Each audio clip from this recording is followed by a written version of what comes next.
Raider.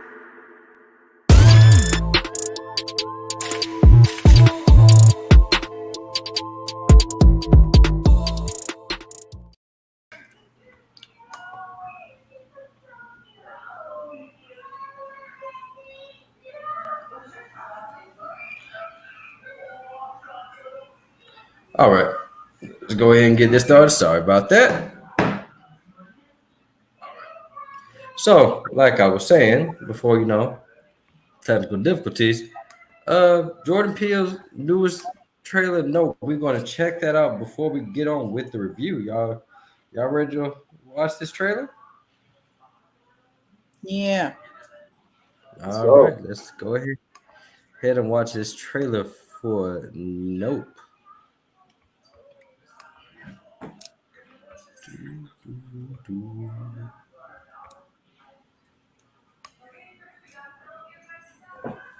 All right.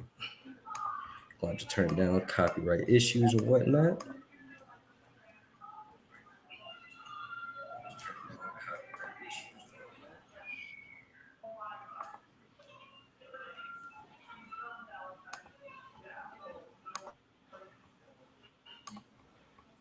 All right. Chrome tab. Nope.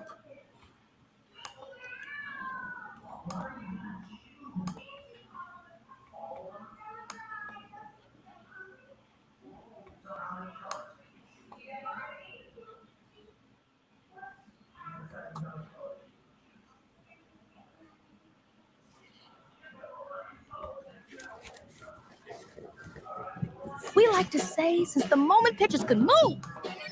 Yeah, skin in the game.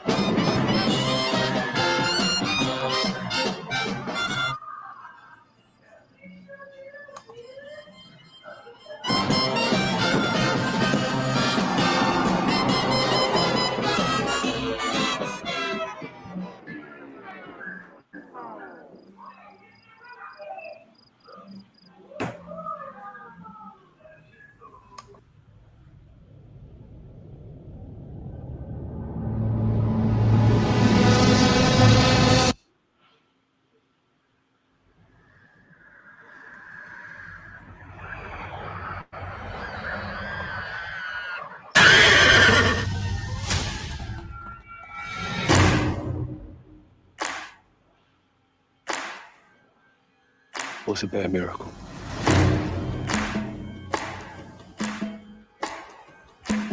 They got a word for that.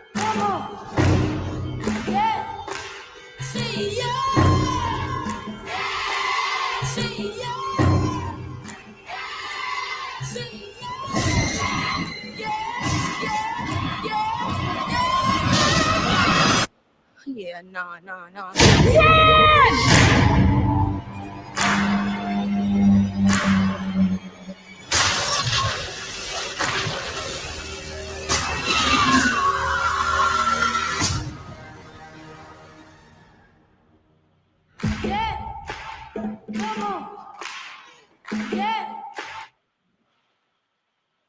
Well, y'all, that was something. That was something.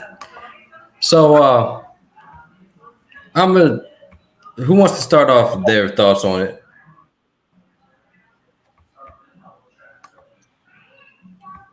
Who wants to start off with their thoughts on the movie? Hello. You the host, why don't you start off and we'll join in?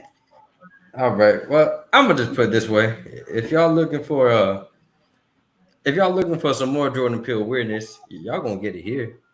It's Facts. a lot of weirdness. And we're gonna start off. What way we're gonna do things? We're gonna start off with the spoiler-free section, spoiler-free discussion, spoiler-free review. And I'm gonna just say this: there is one part in this movie that involves a chimp, and that can be a movie in its own right because that shit is outright terrifying. Mm-hmm. But now the story follows a family of, I guess, horse wranglers, and they come from a long line of horse wranglers slash stunt people. Their great, I don't know how many greats he Great. was, Yeah. grandfather. he was one of the first ever stuntmen in Hollywood, and surprise, surprise, he's a black man, and they're part of that basically a movie royalty, and their father, played by the great Keith David, he is heading the business. Then something happens. Pastor so Greenleaf. so then we're left with Kiki Palmer and how you say that man's name? I Daniel always butcher Kaluuya. his Daniel Kaluuya. Daniel Kaluuya, OJ, and what was Kiki's Emerald. character name? Emerald. OJ and Emerald. OJ, he's just a very, very melancholy black man, and Kiki's Emerald is Very nonchalant. He's such very a nonchalant. typical country dude. I love it. Like if you grew up around country areas and people that do trail rides and that are, cowboys, he really embodied that well. Like I think that some of the what they call it, trail ride clubs, maybe can appreciate that aspect of it. Because he's very much so just a country boy. So Now, I'm gonna start off with things that I liked about the movie. I do like the weirdness of this movie because it's a lot of weird. is it weird or is it genius? Like it's so complex that to dismiss it as weird would almost be offensive. You can tell a lot of thoughts and research went into parts of these films. Like it was well thought out. Weird isn't a bad thing. The Twilight Zone is weird as hell, and that is still one of my favorite TV shows to this day. Not Jordan Peele's new one, but damn. But the Twilight, but yeah, that was bad. But the Twilight Zone, but the Twilight Zone was really, really weird. But I like the weirdness of it because it's not just weird to be weird. There is, surprisingly, believe it or not, there's some reason behind the weird. Well, a lot of the weird. I still don't know what the whole chimp thing had to do with anything, but it was weird, so I liked it. Yeah, that was out of place. If they weren't gonna tie it in, I think that's the one really gripe that I had is that he didn't, take a page from Stranger Things and tie it all together. You can throw some weird shit in there as long as it makes sense in the end and it ties into it. And I feel like that kind of fell flat. Like, we could have brought that home and made it tie in some kind of way other than the way it tied in. I think I understand what he was trying to do. What I will say is it could have been, I know it kind of, in a way, it sort of did somewhat tie into it, but you didn't really need, I thought they could have I thought it was poorly executed. It was poorly executed. But I don't want to get into it right now because I'm gonna put it in the spoiler-filled review. But for the free, I do understand what he was going for. I just thought it just didn't fit the piece very well. That the chimp and also some of the videos that the white man would record of animals, I think they weren't necessarily supposed to tie in with the big reveal. I think they were supposed to go along with his metaphor or his description on how to deal with animals. And I'm guessing those people or the animals in the videos did not follow his rules. So I'm thinking that's what happened with the chimp. Like they didn't follow what Daniel's character was saying on how you handle a predator, I guess. I don't know. I'm trying to say without spoiling, but you know what I mean? Hard for him to understand because they were trying to make his voice very anonymous. The way he Well, I'm gonna just say this. I went into this movie because I went to the movie just not trying to get anything from it because that's why I really didn't enjoy Us as much because I was trying to find the message in the movie instead of enjoying the movie for what was going on in front of me. So this movie, I came in here not trying to find no message. Like I'm just going to see this as a movie. And when I did that, I enjoyed it more than I would if I would have tried to find the message. Because, like I said, this type of movie that if you do try to find a message, you got to watch this movie about 5 or 6 times. Because I've seen Us, I don't know how many times. I still don't know the meaning of Us. I I I don't want to know the meaning of Us at this point. So I, I'm just saying. So I came into this not trying to find a meaning, just trying to see if this is an entertaining movie, and it was an entertaining movie. The dialogue in this movie it is very, very on the nose and cheesy yet in some parts. In a lot of parts, no, it's just a lot of just a lot of Keith David's dialogue is kind of cheesy. Like a lot of that dialogue, it don't. No, but flat even Daniel's character, a lot of that dialogue, it just felt unnatural. Not saying that it was horrible, but a lot of it did feel unnatural, especially with Stephen Yeun. Especially with Stephen Yeun, which I love Stephen Yeun. I'd love to yes, I love Stephen Yeun and anything he does from The Walking Dead to Invincible, and now this. And I enjoy the Angel's character. I enjoy the actor play Angel, and we got a and we got a cameo from an actress that played in Euphoria.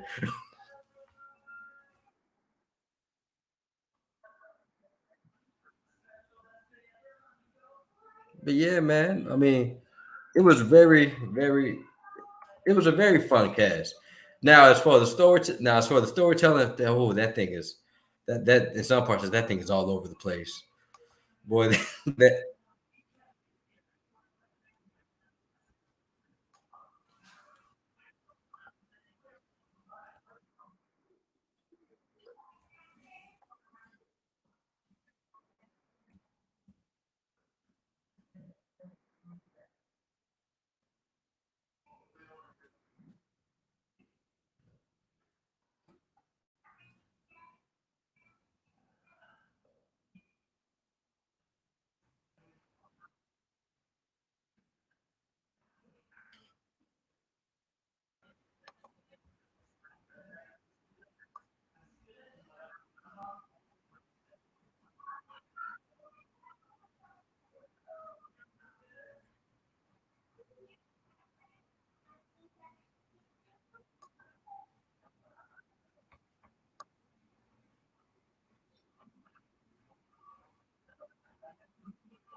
yeah, like I said, I just try. I try not, like I said, I try not to go in there with trying to find the message. Because every time I try to find a message during a Peele movie, get out like, oh, that's a clear message. Us, I'm like, this all over the place. This message all over the place. One minute we here, next minute we over there, then we taking a trip over there. So this one, I like, you know what? Not doing it. Just see, this is a fun movie, and it's a very fun movie. And it was nice to see Michael Wincott in this movie because he was in one of my favorite comic book movies, The Crow, and it was nice to see him. It was nice to see him in here playing an old school. Was it movie producer or was he a director? Okay, yeah, the movie director, yeah. Yeah. So seeing him now, one thing I do appreciate is that they're smart in this movie. Well, I like movies like horror movies that have smart characters, and this movie has smart characters, even though they do some dumb ass shit. I wouldn't even say they're smart. I think they, like I said, he was raised in this. They are born in this. They know how to do what needs to be done to deal with the situation. They are horse wranglers, so it's literally in their blood how to handle this. Like, just my thinking. I'm not saying he's dumb. He's not a rocket scientist, but this he does know. No, I'm just saying there's classic tropes that I saw, like, well, you know what? You didn't do that. But then there's some shit that did, like, oh God. I feel like Jordan Peele really tried to kind of step away because I feel like there was some normal horror movie tropes that would have taken this movie to the next level. And it seemed like he kind of there wasn't much gore. I could have used a little more gore. And I'm not even a gory girl, but I felt like give us the violence. Like that was kind of slacking.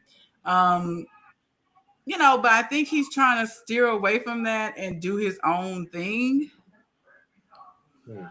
Yeah, man. Now we all three of us have been talking about. Wade, you saw this movie, right? I didn't see it Wait. just yet, but I mean, I've been reading a lot about it though. Oh, okay. Well, damn. Well, now things that I just did not like. At first, I was cool with the flying saucer, but the more and more we saw it, the more and more like, ooh, that is looking bad. That's looking bad. Because I could just tell, like I said, when you see something for a long period of time where it's not, because I can tell that like the flying saucer is a cool idea, but the effects on it, the more and more you see it, it's not that good. And I was like, ooh, I wish you didn't show it that much. But then it transforms into something complete. I don't know what the fuck it turned into, but I told you what it was, a giant bed sheet. And that's what I'm saying. Honestly, to me, it looked like a giant jellyfish. Exactly. I was like SpongeBob in this bitch, but that's what I was when thinking. there's a monster, we want monstrosity. So you give us this beautiful, angelic, graceful jellyfish, and I'm just like, where's the monster? You know, I feel like that kind of it looked like something you see in a dream, or like while you listen to like sail away. Like we want to be scared, and like I said, I guess he's kind of trying to do his own thing because I would have gave you something scary, you know. The bed sheet. I don't need to be scared. I just need that shit to look good if I'm gonna look at it for long periods of time. And that too, it looks like a screensaver. Like that's what I'm, like every time I saw that, ooh, that's bad. Also, because oh no, go ahead. No, I was gonna say one thing that I didn't like. I don't know how y'all feel about this, but I didn't really buy the chemistry between Keke Palmer and Daniel Kaluuya that much in the beginning. Like in the first act, I didn't really buy them as his brother and sister. Yeah, it just didn't seem natural to me. It didn't seem like they were comfortable at first. I think it was not until maybe like the whole second half of the movie where I'm like, oh, okay, you know, I guess I'm down. I can accept this. But that's just how. I don't know. I just didn't buy it. I didn't really buy it. Well, because they're I thought, is it Anjo or Angel? Angel. Yeah, I thought his chemistry with Keke Palmer was better than Daniel was with Keke. Oh no, I agree. I agree with you. Like, to be honest, out of the cast, and I hate to say it, Dan Kaluuya, he was my least favorite character because he just seemed like he was sleepwalking through like almost half of this movie, and I was like, is he sedated? Like, why? Like, I think they were trying to give Country Bumpkin so hard that it almost came off as slow or simple. So I mean, and if you've hung around country dudes before, it's kind of accurate. So I mean, to a certain degree, I see what you're saying. He was kind of what. Oh no, I'm just saying I've seen lively country dudes. Right, and there are those too. There are those as well. My cousin's a country dude. Right. Now, I'm not saying all the country dudes, but the laid back ones, they can be men of very few words and very few actions. And I think Daniel was trying to go for that so hard that he kind of overdid it. And there were times when it gave slow, but I wouldn't say that. Okay, not slow, but not fast either. You know, I don't know. And Kiki's character was very, you know how she can be. That's my girl, but she gonna. Kiki just playing Keke Palmer. That's not. She just playing Keke Palmer. You know, yeah. And she can overact her ass off. So you have one person who is like, yeah, and then Daniel's like, yup, nope, yup. I got work in the morning. You want to work? And I just feel like the introduction of Anjo kind of helped it a little bit though, because I feel like that I don't know. I guess I feel like he brought like a whole new element to the movie, and it kind of made it a little more lively. Because I felt like the first half was really slow, but then I feel like when they introduced Andrew, they picked it up a little bit. He brought personality for sure. Yeah. Like you said, our main protagonist is a laid-back country dude, so we're not gonna get much personality there. So we need characters like Kiki and Angel to kind of pep it up. He's like our Eddie, like Eddie from Stranger Things. Angel is our Eddie. So, but I was just like, half the movie had his head down. No, yeah, no. I like, man. He's a man of few words. Horses is his life. He's still grieving his dad and trying to fill those shoes at the same time. So it's like there were different emotions there. You just had to look for them because Daniel wasn't showing it. So yeah. Well, yeah, and then it was a complete like he just had I guess he had his Red Bull and coffee halfway through the movie because then he perked up a little bit. I'm like, when? Talking about that whole second act when they were gearing up to I can't say it. But yeah, I can't say it right now. But up until that second act, when they were dabbing, which came out of nowhere, I was like, what the hell? Yeah. Like I said, it like that day on set, somebody gave him a Red Bull and like, here you go. Now go they out got there really excited about that camera, and I was like, okay, I was feeling it. I was hyped too. Yeah, I was like, okay. Did I not tell you that this guy will show up with a non-electrical camera? Yeah. You see the look on Daniel's face when he was dabbing her? He just got so hyped. So the camera was important just for what happened to happen. By the way, that camera dude, like Michael Wincott, his voice was just was perfect.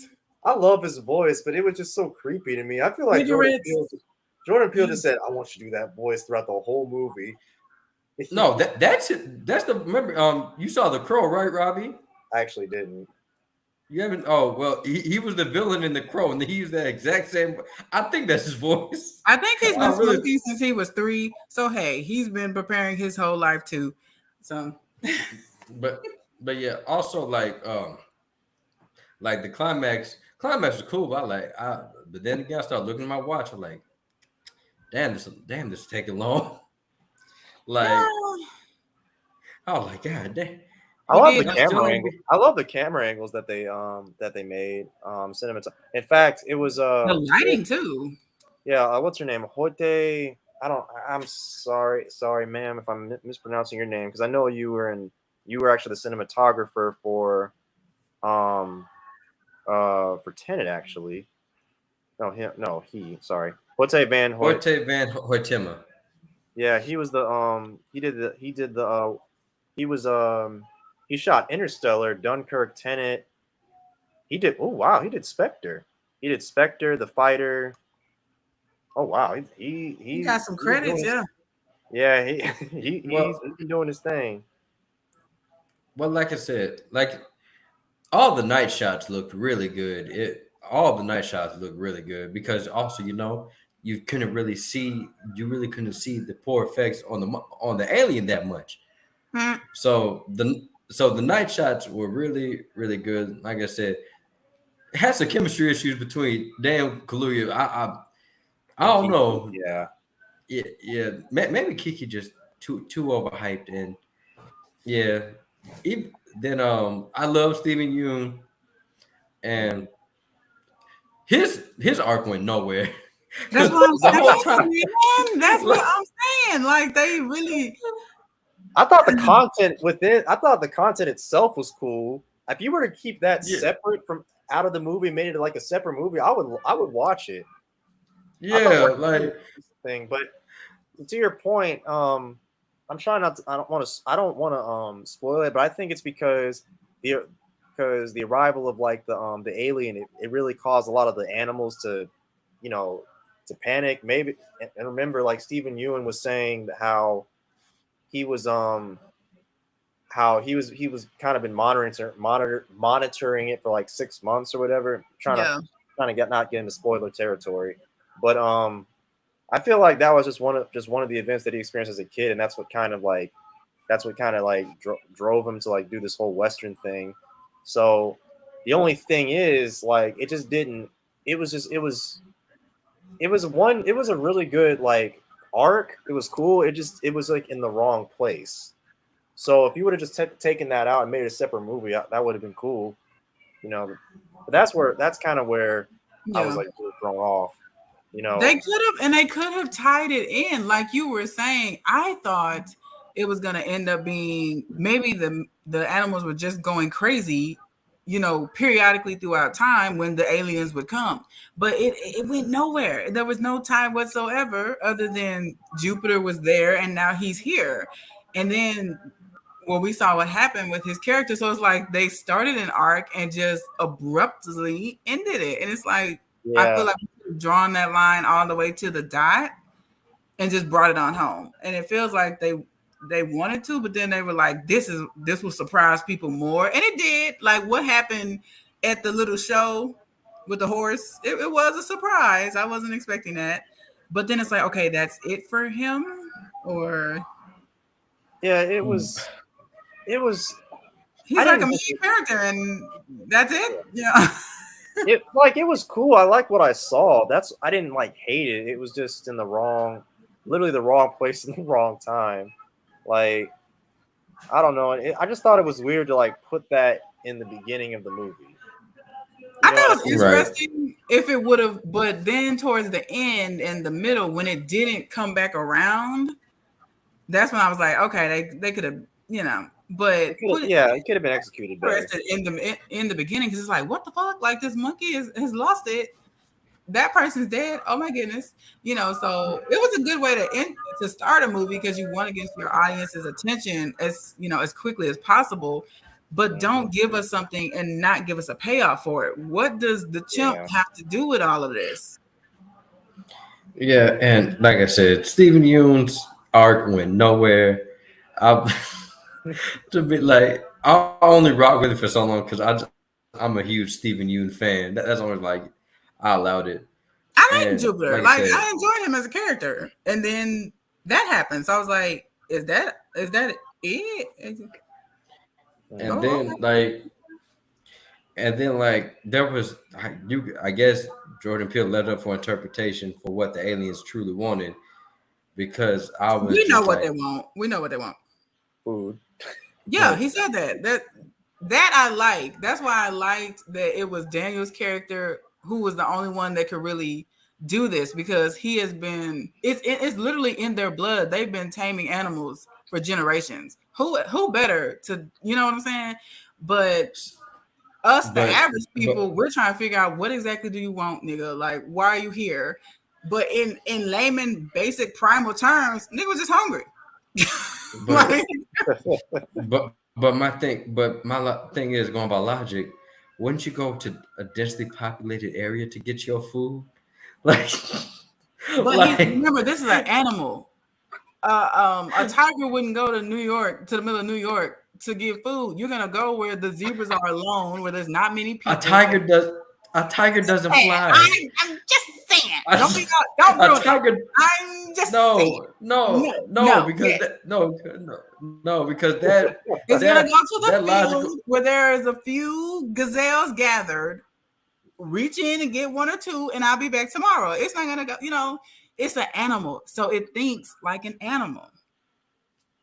No, I'm not gonna give you that, because there is no giving. That's what it was. Because lions have whole prairies to roam through, and prairies are wide and expansive. But it just seems like this alien, or whatever the fuck it is, this man-eating drape, he's wanted to eat this one. You just telling it all. No, So you mean tell me, out of all the places, he sticks to this one house, and it don't seem he was eating much until, I don't know. No, as a matter of fact, it makes no sense, because where was he eating from before? It makes sense. Where was he eating from before? Daniel's character told us. Daniel's character told us why he was there. Jupiter summoned him. Jupiter challenged him. No, but I'm saying there's a part in the movie where it seems like he's been doing this before. So where was he getting this stuff before? That's what didn't make sense to me. Like, okay, come on now. Why Hawkins and Stranger Things? Why No, raccoons you being don't. Resident Evil? No, actually, there's a reason for that. But Okay, you so why don't. We Hawkins? don't. You said we'll probably learn next season. We'll probably learn next season. Like I said, there has to be explanation because this thing just comes out of it simply comes out of nowhere, and apparently it's been doing this for a while because the movie tells you, yeah, it's done this thing before, but where did it come from? We don't know. But I'm gonna wrap it up because we're gonna go. Isolated area, probably. Hold on, I'm gonna wrap this up. Save it for the spoiler section because we got a lot of stuff to cover. Okay. So I'm just gonna go ahead and give my rating. My rating. This is hard. This is hard because this movie confused the shit out of me. But I still enjoyed it. I'm gonna give this. I'm gonna just give this a buttery. I'm gonna give it a buttery. I was going to go movie theater, but then I thought all the things that bothered me, the effects on the creature, I really didn't like Daniel Kaluuya's. I didn't like his performance throughout most of the movie. I didn't start liking his character till like halfway through the second act. Yeah, I did enjoy the side characters. Stephen Ewan's arc, it shouldn't even been. They shouldn't have just gave him an arc. Like I don't know what the hell they were doing with that monkey. It felt like a whole different story, honestly. I was hoping it would tie in, and it could have. That's the part that made me mad. Like you could have brought it full circle, and you just didn't. Yeah. I mean, I want to see a Gordy movie now, but right. But yeah, like other than that, like the cinematography, I really enjoyed this. Like the night scenes were shot really well. Like I said, the dialogue it's a little unnatural in some points. So yeah, that's my rating. I can't give this no higher than a buttery. All right, who's next? Let's go with Courtney. I'm gonna give it a buttery as well. I would say between a buttery and a low movie theater, just because I did enjoy the cinematography and the lighting. I did enjoy the side characters. I did not like the chemistry between Daniel and Kiki. It just didn't work for me. I do feel like they could have done a better job executing the mini arc with Gordy and Stephen Ewan's character, character. It was a good content. It was just it was in the wrong place. I felt like that it kind of felt like I was watching a different movie while I was looking at it. So I thought the horror elements were interesting. I like the comedic elements, especially with the scene, which we'll talk about in the spoiler, with the kids. So but I'm gonna give it a low movie theater for now. Okay. Jordan. Okay. So it's buttery movie theater and then gourmet. Yeah. Yeah.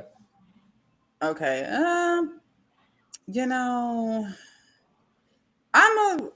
know. I feel like Jason now damn, because it would be a lie if I said it wasn't entertaining. Unlike somebody, I did stay up and watch the whole thing. That's why I gave it low movie theater.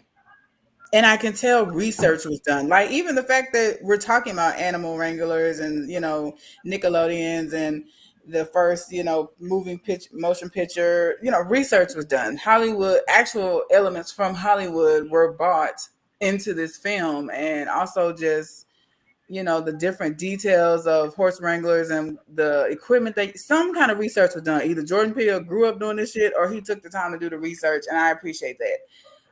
So it's like the work was done and the weirdness was there and the thought process was there, but it's like he just kind of dropped the ball towards the end. He's like, oh, my brain hurts. We got to wrap up. We got to hurry up and just make the movie. I don't know. So I have to give it, I'm going to go with buttery because I feel like it could have, it had potential. The cinematography was there. I'm not crazy. I have to agree. I'm not crazy about the casting, but they did what needed to be done, So I mean, it was just some horror elements that should have been there that weren't. but the quirkiness, the Jordan Peele-ness of it, the uniqueness, like even what happened with the dad, like that's so odd. But then it did end up tying together, and we found out what those things were. It was, the creature spitting up out the excess. It was pretty much creature boo-boo. So I mean, but so the thought and the uniqueness was there. It was unique, and no one can say that it wasn't. At first I was expecting Signs with Black people, but honestly, it really was his own thing. So, I'll give him a high buttery for that. So shout out to Jordan Peele. Keep doing what you're doing. But don't be scared to go there. Like, give us your uniqueness, but still give us the horror film elements. And also make sure also continue doing I appreciate you doing original content that really catches people's eyes, you really catch my I'm speaking of Jordan Peele. He's catching my eye with all these original type of horror, these type of horror films with supposed to be hidden messages. I didn't really get the message in this one, but at least he's doing something different that's never really been done before. I never really heard of an alien ship eating people. Right, that was very unique, even though that's a spoiler. Sorry. Well, since Robbie started, let's just go ahead and do the Nope spoiler discussion. So I'm gonna just start off by saying, one thing about that drape that I was just like, man, that thing looks shitty. During the day, oh my gosh. during the day, I'm like that thing looks shitty. And then now here's why I said like I don't like it made no sense, because when Keith David's eye got blasted with a nickel, it showed that it clearly ate before.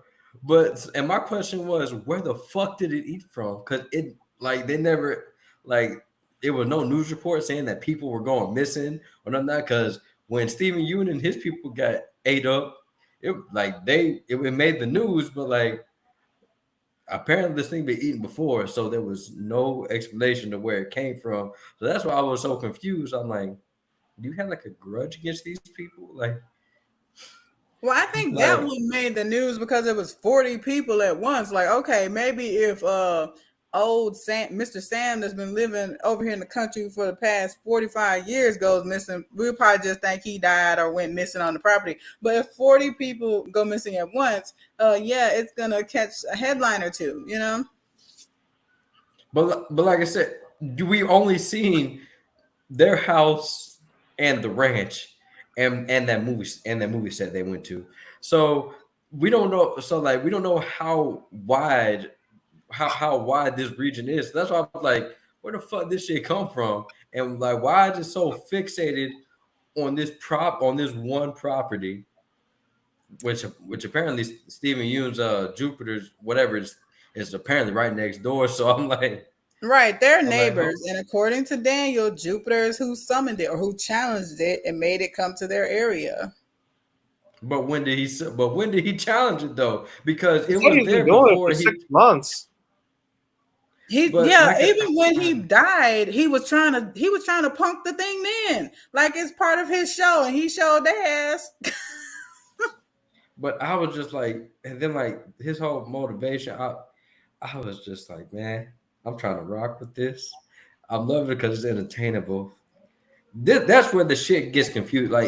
Everything with the alien just fucking confusing. The whole time I'm like, what's the point of this alien? Daniel explained it, yo. You were asleep, that's why. Because I was asleep. I was asleep because like I said, that second half, near towards the end of the second act, I was starting to fall asleep. Bro, goddamn, can y'all? And that's when he was explaining to them the alien and the plan. You should have been up, but yeah, it was primal and basic. It's a beast. It wants to eat. When it feels threatened, it bucks back. It's a animal. The way he was. That's why you can't. Yeah, that's why they said don't make eye contact with it. You know, And then otherwise. and then I'm sorry, boy. There was so many funny parts of this movie.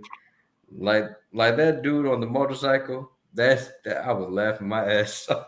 Now that did not make sense. It did That not. just came out of nowhere. I'm like, okay, what's the deal with this? And why does he have a big ass silver motorcycle helmet? A Mr. Chrome Dome over there. Boy, that shit was funny because the whole time I was thinking, I wonder what happens when you lose all power going almost 60 miles. Never mind, I see what happens. Then it was like, yeet. And he's still trying to get a shot. They said he was with TMZ, but I don't know. He was too dedicated to the cause. It was like almost comedic. It was like, man, sir. Well, throughout this whole movie, that's the most realistic thing. Have you ever seen these TMZ reporters? No, I guess if that's how they are. Well, man, they're very dedicated to their work, man. They'll follow you to the bathroom, watch you take this shit if it can make the news. But one thing Robbie said that kind of stood out to me, as far as them giving off brother sister, it wasn't like, I have to agree, it wasn't like Chadwick and it wasn't like the Black Panther and Shuri. They felt like brother and sister, and maybe because they kind of favor each other. First of all, our two main characters don't look anything like. But I mean, it happens. They don't. They don't. Well, Daniel Kaluuya, he kind of looks like Keith David a little bit. I can actually buy them as like a father-son kind of. Yeah, I got father and son, but I have to agree with you I didn't get brother and sister. And then they did like a flashback of when he kind of did the point at himself and then point at her. And I like that they referenced back to that in the end. That kind of gave them a brother-sister moment because technically he was sacrificing himself to save Kiki. So he was challenging the animals to give her a chance to get away. And so he did the little pointy point. It was a lot of show, don't tell, but it was too much. It's like they didn't tell us anything. It's like Jordan Peele wants you to figure all the shit out by yourself. And I'm like, I get it. I'm here for, not too much dialogue and not just telling us, a bunch of, just exposition and narrative. But nigga, you gotta tell us something now. Where the mama at? All we saw was one picture of her when the house got attacked. Now, I'm gonna say one Easter egg that I did enjoy because it was an homage because Jordan Peele has been wanting to do this for years. He's been wanting to do a live action Akira film for years. And Rob, you've seen Akira, right? Yeah. So did you peep the reference with Keke Palmer? Oh, with the motorcycle? Yeah, with the motorcycle slide. Oh, I was like, that's a nice reference to Akira. I didn't catch that. That actually was out of place. It wasn't even needed. I guess it was just to pay homage, like you said, because it was just kind of thrown in there. But what? Well, I think it kind of was needed because she was going fast as hell, so she kind of had to stop. And also, what I will say is this: after that third act, that act of the movie, what I will say is this: Jordan Peele could definitely do an Akira movie. Yeah, he can. That third act, I was like, yeah, he can do this. So definitely, hopefully with better effects, but huh? I said hopefully with better effects, but yeah, the monster was such a letdown. Like, I just felt like I would say instead of making it graceful and pretty, they should have made it frightening. And even if we're dealing with CGI and you want to just use lighting and like just show us a little bit of something, if you're gonna do like a full-on exposure of a monster, that thing was giving jellyfish. It was just giving bed sheets and pillows and screensavers. It was not frightening at all. So I liked it better when it was just creeping through the clouds. Oh yeah. I mean, I don't think it was meant to be frightening. Because like I said, I don't think it was a monster. It was just an alien. An alien is something that we don't know what they look like. I mean, we thought we saw some aliens till we found out there was some bitch ass little kids. But I knew that was a prank. That was one of my favorite parts, though. I mean, even when the kids showed up, when they stood up, so everybody in the theater was like, "Oh hell no!" That was one of my favorite parts. I love that. I thought that scene was hilarious. That was a weak ass punch that Daniel Kaluuya threw, though. Man. But yeah, man. Like I said, I don't know. I wish that I would have given this a movie theater if I had the excitement of the third act throughout most the second act as well, because second act I was like, well, I mean, y'all setting up, that's cool, but I want to see some shit happen. Right. I think the point And of the then, second act, like when you was dozing off, because everybody had questions. All of us were still like, what? So now is the time to answer these questions that I know the audience has, of course, in what comes off as basic conversation and planning. But so many questions were answered in that second act because I was like, okay, what's okay. So, I think that was the purpose of that scene.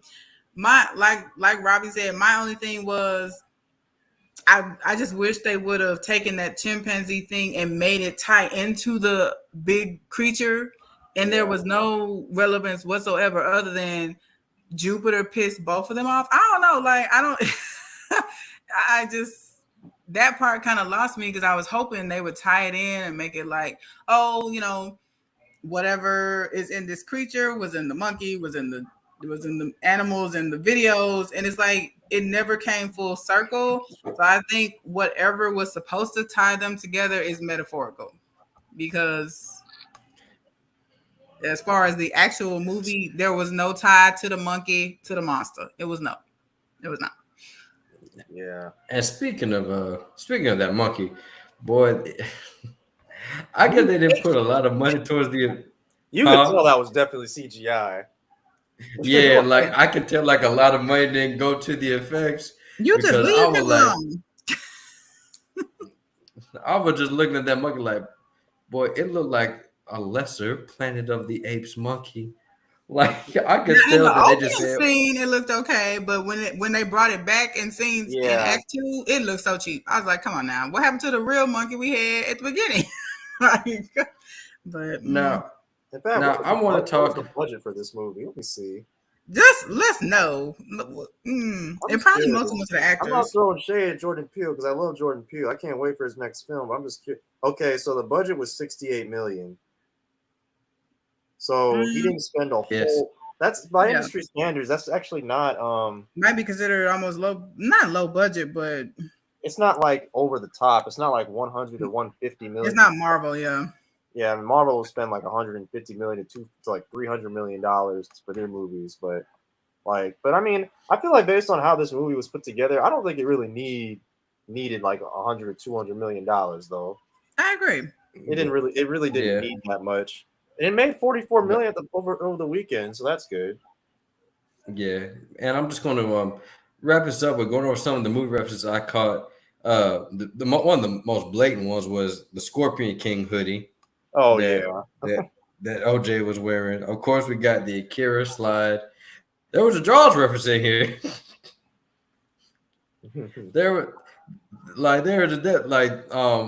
Especially with the cinematography, like it was like a 40-minute homage to Jaws with that last act. I thought that was really nice.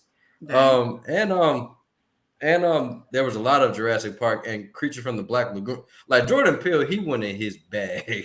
He went in his film bag with all these references. The research was definitely done, yeah. But I liked it. And if you know, like if you've seen Evil Dead: Blade of War of the Worlds, you know there's a scene where it's just a huge space just getting covered with so much blood. Like so much blood. Because one scene to look like the house is bleeding. It look like the house on this period, man. Like that's the only gore we got the whole film, other than the chimp, covered in blood. That's the only gore we got from the creature was when he pretty much shitted and sped up on the house.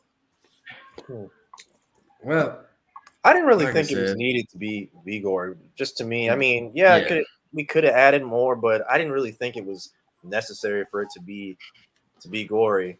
I mean, I guess maybe you could see the inside of the alien like eating the people, maybe chopping them up like chainsaws. I'm still trying to figure out how that digestive system. We did get to see the inside of the creature, and that part was kind of cool. You can see the people going through and dying, but and I'm not saying it needed to be just the boys gory, just a little something because to remind the people, hey, this is a horror film, so. But I think he's trying to stay away from certain tropes and do his own thing. And I respect that also because I like to call his stuff psychological horror. And I don't even know if that's a genre. So he's really kind of coming up with his own thing. Yeah, he's literally this was a horror thriller. Like this was like a horror thriller. It has some comedy in it too, with all the psychological horror. Yeah, I think psychological horror is a good name for it. Well, they're touting it as a horror thriller. That's how they don't. What can you call something that's never been done? They don't have a name for it. So that's just my suggestion. It's like because he wants you to think, and I think that's with all his films. A lot of the dialogue that we would like or the explanations we would like, either he just don't know and be bullshitting, which I don't think is the case because you can tell from the writing that he puts a lot of thought into his scripts. But I think he wants the audience, just like we're discussing it, how I thought the theme was taming a beast. You might think the theme is something else. I think he wants the people to kind of draw their own conclusion instead of being told exactly what. But I think the theme was executed beautifully because once again, it was simple. It was primal. It's an animal. It's Tarzan and the lion. It's a person who tames animals and it's the beast. Boom. And just with Black people. So with a little Western twang to it. So I thought it was brilliant, but he just dropped the ball with that damn monkey and Jupiter and how they tied into the creature. Like, okay, Daniel kind of explained it real quick. Like, yeah, Jupiter is the one that challenged him. He's the reason why he's here. Okay, can we explore that a little bit before we kill him off? They just ate him and that was it. See, I guess for me, since I didn't come into this movie looking for a think piece. I just saw this as a summer monster movie, and it was a fun monster movie. Now I'm seeing online about every meaning that people are getting from. Some people saying that it's a critique on the power of cinema. Some people saying it's a critique on surveillance. I guess surveillance culture. So like I said, people take a lot from it, but I just saw it as this is a summer monster movie, and it was a fun one. I'd watch it again. I'd watch it again too, just to catch anything we missed. Yeah. I was supposed to go with a friend of mine last night, and she didn't make it, so I'm gonna take her probably next weekend if there's room. But I agree with Jason. I don't think I was expecting, I didn't come in with my pen and pad and okay, I know Jordan Peele likes to make people think. Let's see what it is. That's just kind of what I got from it. Oh, it's a country boy. He comes from a line of country niggas. Oh, it's a beast. I mean, it's a giant horse that eats people. This is what he does. He's gonna tame the beast. So I got that. I didn't get, maybe I wasn't thinking hard enough. I didn't get all that survey, but you do make valid points. I think when he was on set, it was a testament to how sometimes Black people are treated in the film industry, who are, stage and crew, and how the stars. Yeah, well, Robert, this firsthand. Oh yeah, because as soon as they said, "Hey, let's do a safety meeting," I'm like, shout out to Ryan Butler, by the way, he's a great first AD. Because I thought of my guy Ryan for when they said safety meeting. I'm like, you know what, Ryan would be a lot louder than that when he said let's have a safety meeting. He'll be like, let's have a quick safety meeting. That's how it is on set though. Like with the makeup artist with the plastic see-through clear bag and everything. I'm like, yeah, that is exactly how everybody is on set. This is true. So I was feeling nostalgic. I actually really liked that part. I thought, man, this is the research was done. I mean, of course, he lives this life, and of course, Jordan Peele knows this. He knows set life, but the fact that he took the time to put it, into the script, and I know we haven't talked about Daniel's character much because he doesn't give us a whole lot, but underneath his black male country persona, he's grieving. He's still dealing with the traumatic death of his father in front of him, no less. After And 6 months. right, and that is not long at all. I have had wigs longer than that. And how to keep his legacy. I think it was all about keeping his legacy going because he had to sell most of the damn horses. So what way to better preserve my father's legacy than to tame the biggest, baddest beast this area has ever seen? Like I maybe I'm reading too much into it, but I think it was about proving himself. That's absolutely right. That is absolutely right. I mean, he said sold like what, 10 horses? Hell yeah, that's a lot of money. Horses are not cheap. So yeah, he went back to get Lucky, and you saw what happened. Lucky is one lucky motherfucker. which by the way, I love the way they used Lucky's name throughout the whole script. Is that they said, "Hey, where are you going?" "Oh, I'm going to get Lucky," and he actually was Lucky in the third act. Like when he was about to get killed by that alien, and then it showed up. I'm like, dang, he is one. He is lucky. And even Chaz was sitting right next to me saying, "That's one lucky horse." That's what I'm saying. Just the little thoughts that went into the script like that. You know, I think Lucky was the only horse that didn't die. Did Ghost die? Did they get Ghost? Yeah, I think Ghost. Which one was Ghost? Ghost was the white one. I'm sorry, that was so on the like to me. Yeah, but I just like I said, I guess like I was one of a few people. I didn't go in here and look for a message. I'm looking at some of these messages people got. Some people say, nope, it's actually a parable about the power of cinema. Nope, it's a critique of surveillance culture. Nope, it's about Black historical documentation. And the final one, the second and final one, nope, is about capitalism. And then the last one just says, nope, we're overthinking it. But I think that's what Jordan Peele wants. He wants the think pieces. I think he would be pissed off if everybody got it or came to one conclusion about it and was done with it. I think he lives for that shit. He probably love reading all that shit. Like, oh, you thought that? Yeah, let me see. But that also, even if you don't like it, because we heard people in our theater saying, nope, oh, this wasn't as good as us. We could, we didn't like it. A lot of people didn't like it, but you still saw it. And those same people were still talking about it as they exited the film. So even if you, air quote, did not like it, it still made you think and it still made you talk. So either way, he did what needed to be done, so. I'm definitely going to watch it again. In fact, yeah, in fact, I was speaking to my friend William, who, by the way, is the mastermind behind the Lake Lanier movie. Check that out, April next year. By the way, and he actually. It's funny because we were talking about it after the like earlier this morning. We were going back and forth, and we were talking about how it's a good movie. That this is probably, I would say, out of all three that Peele has done, this is my least favorite.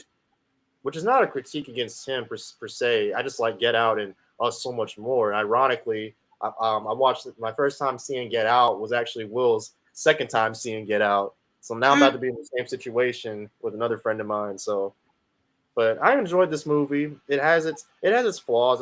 It's definitely not a perfect film. And all the stuff that you see, Jason, about the critique of cinema, the critique of criticism of capitalism and everything. I believe that they have some of those hidden messages in there. I'm pretty sure I'll find it if I see it again for the second viewing.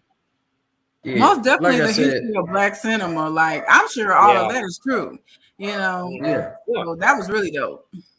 Yeah, like I said, I wouldn't be there with y'all, but I'll probably catch this on $5 movie day on Tuesdays because I can't be throwing out $12 every week to see these movies. I was going to the bootleg website. Like, we didn't see it once in the theater now. Hey, we don't do that to Andy, the people that want us to give us screenings. We don't do that. We watch it the right way. We watch movies the right way.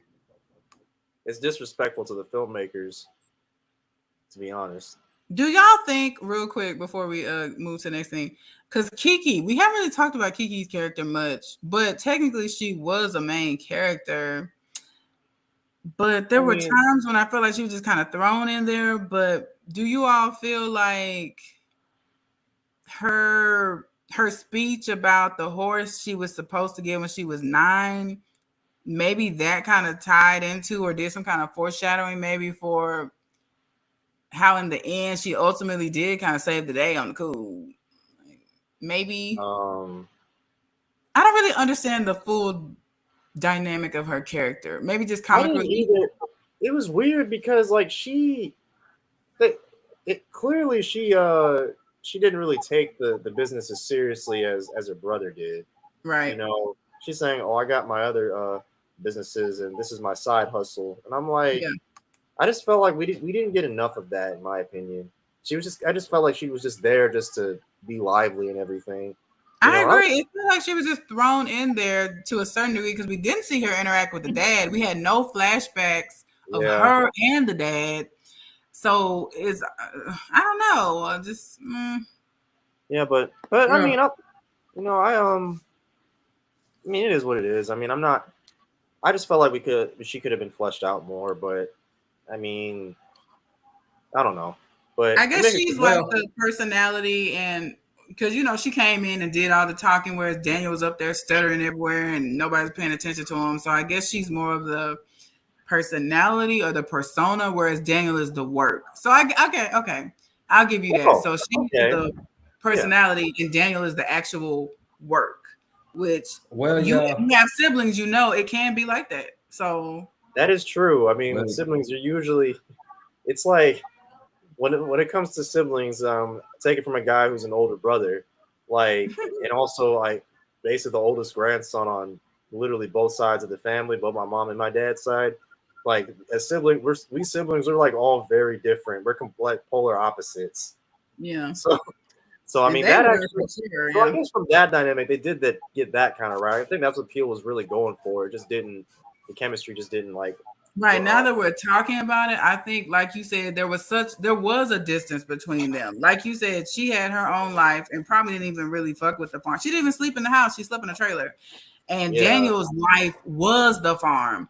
But in the end, like in the actual end, he pointed at her, pointed back at himself, pointed at her. At the end, no matter what, I'm still your brother and I have your back. Like he literally sacrificed himself to save her.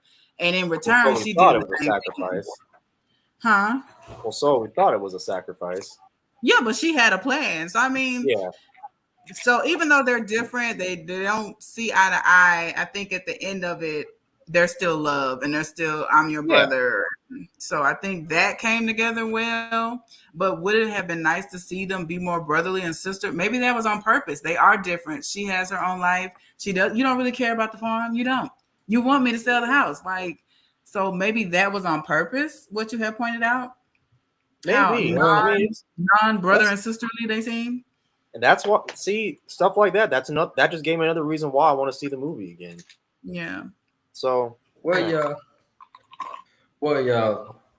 Just to answer some of your questions, is this one of Jordan Peele's best movies? Nope. Are you going to leave this? Man? It's not. So is this Jordan Peele's best movie? It's not. No. He's only had 3 or 4. I mean, so answer the question. Answer the question. Out of those 3, is it the best movie? No. Okay. Thank you. So, Jordan, it's okay. You can say no. I mean, I still think Get Out is his best. Yeah. I think Us was the best. I mean, Get Out was good too, but I think Us for me. But you're right, okay, but we also don't. Let's not message to Brianna him, please. Like he's new. No, I'm not disrespecting that man like that. I'm not disrespecting him. Let me just say. Hold on. When did I say? I did. Did I say you did? No, because you were insinuating it. No, I wasn't, and not even just you. I'm talking about us, and you know what I mean by us. Let's not put so much pressure on our boy that he cracks. He's new. He's still figuring out his own voice. And now there's a lot of pressure because Get Out was so fantastic. And then Us was really good. And now Nope was still all right. It's pressure. It's like, okay, if it keeps going down, that's not good either. So I'm not saying don't critique it if it had, because I had plenty of critiques, but I also don't want him to crack under the pressure of being the black horror guy, so hopefully he will be. I'm sure he'll be fine. I don't think he's gonna let he will be fine. Yeah, You never know. In fact, like some fan recently told him, I didn't really read the whole interview, but they like posted the headline. It said, this fan said, like, Jordan Peele is the greatest horror director of all time, and he's like, Oh no, yeah, yeah. I Yeah, think so he gave props to the dude who does Freddy Krueger instead. So he's very humble. I can appreciate that. But He even really someone is. saying that is pressure. Like, it costs to be the boss.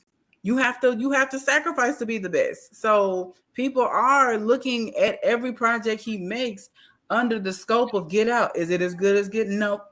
Is it as good? No. We'll still watch it, but no. So I don't, I want them to give him the same luxury they give Stephen King and Wes Craven, because all of them ain't hits either. Wait, no, hold on, because we have all pointed out the bad movies that Stephen King put out, because Maximum Overdrive, critically horrible. Stephen That's King all is I'm called saying. Give him that same luxury to mess up No. and try again. No, But- he did mess up and try again.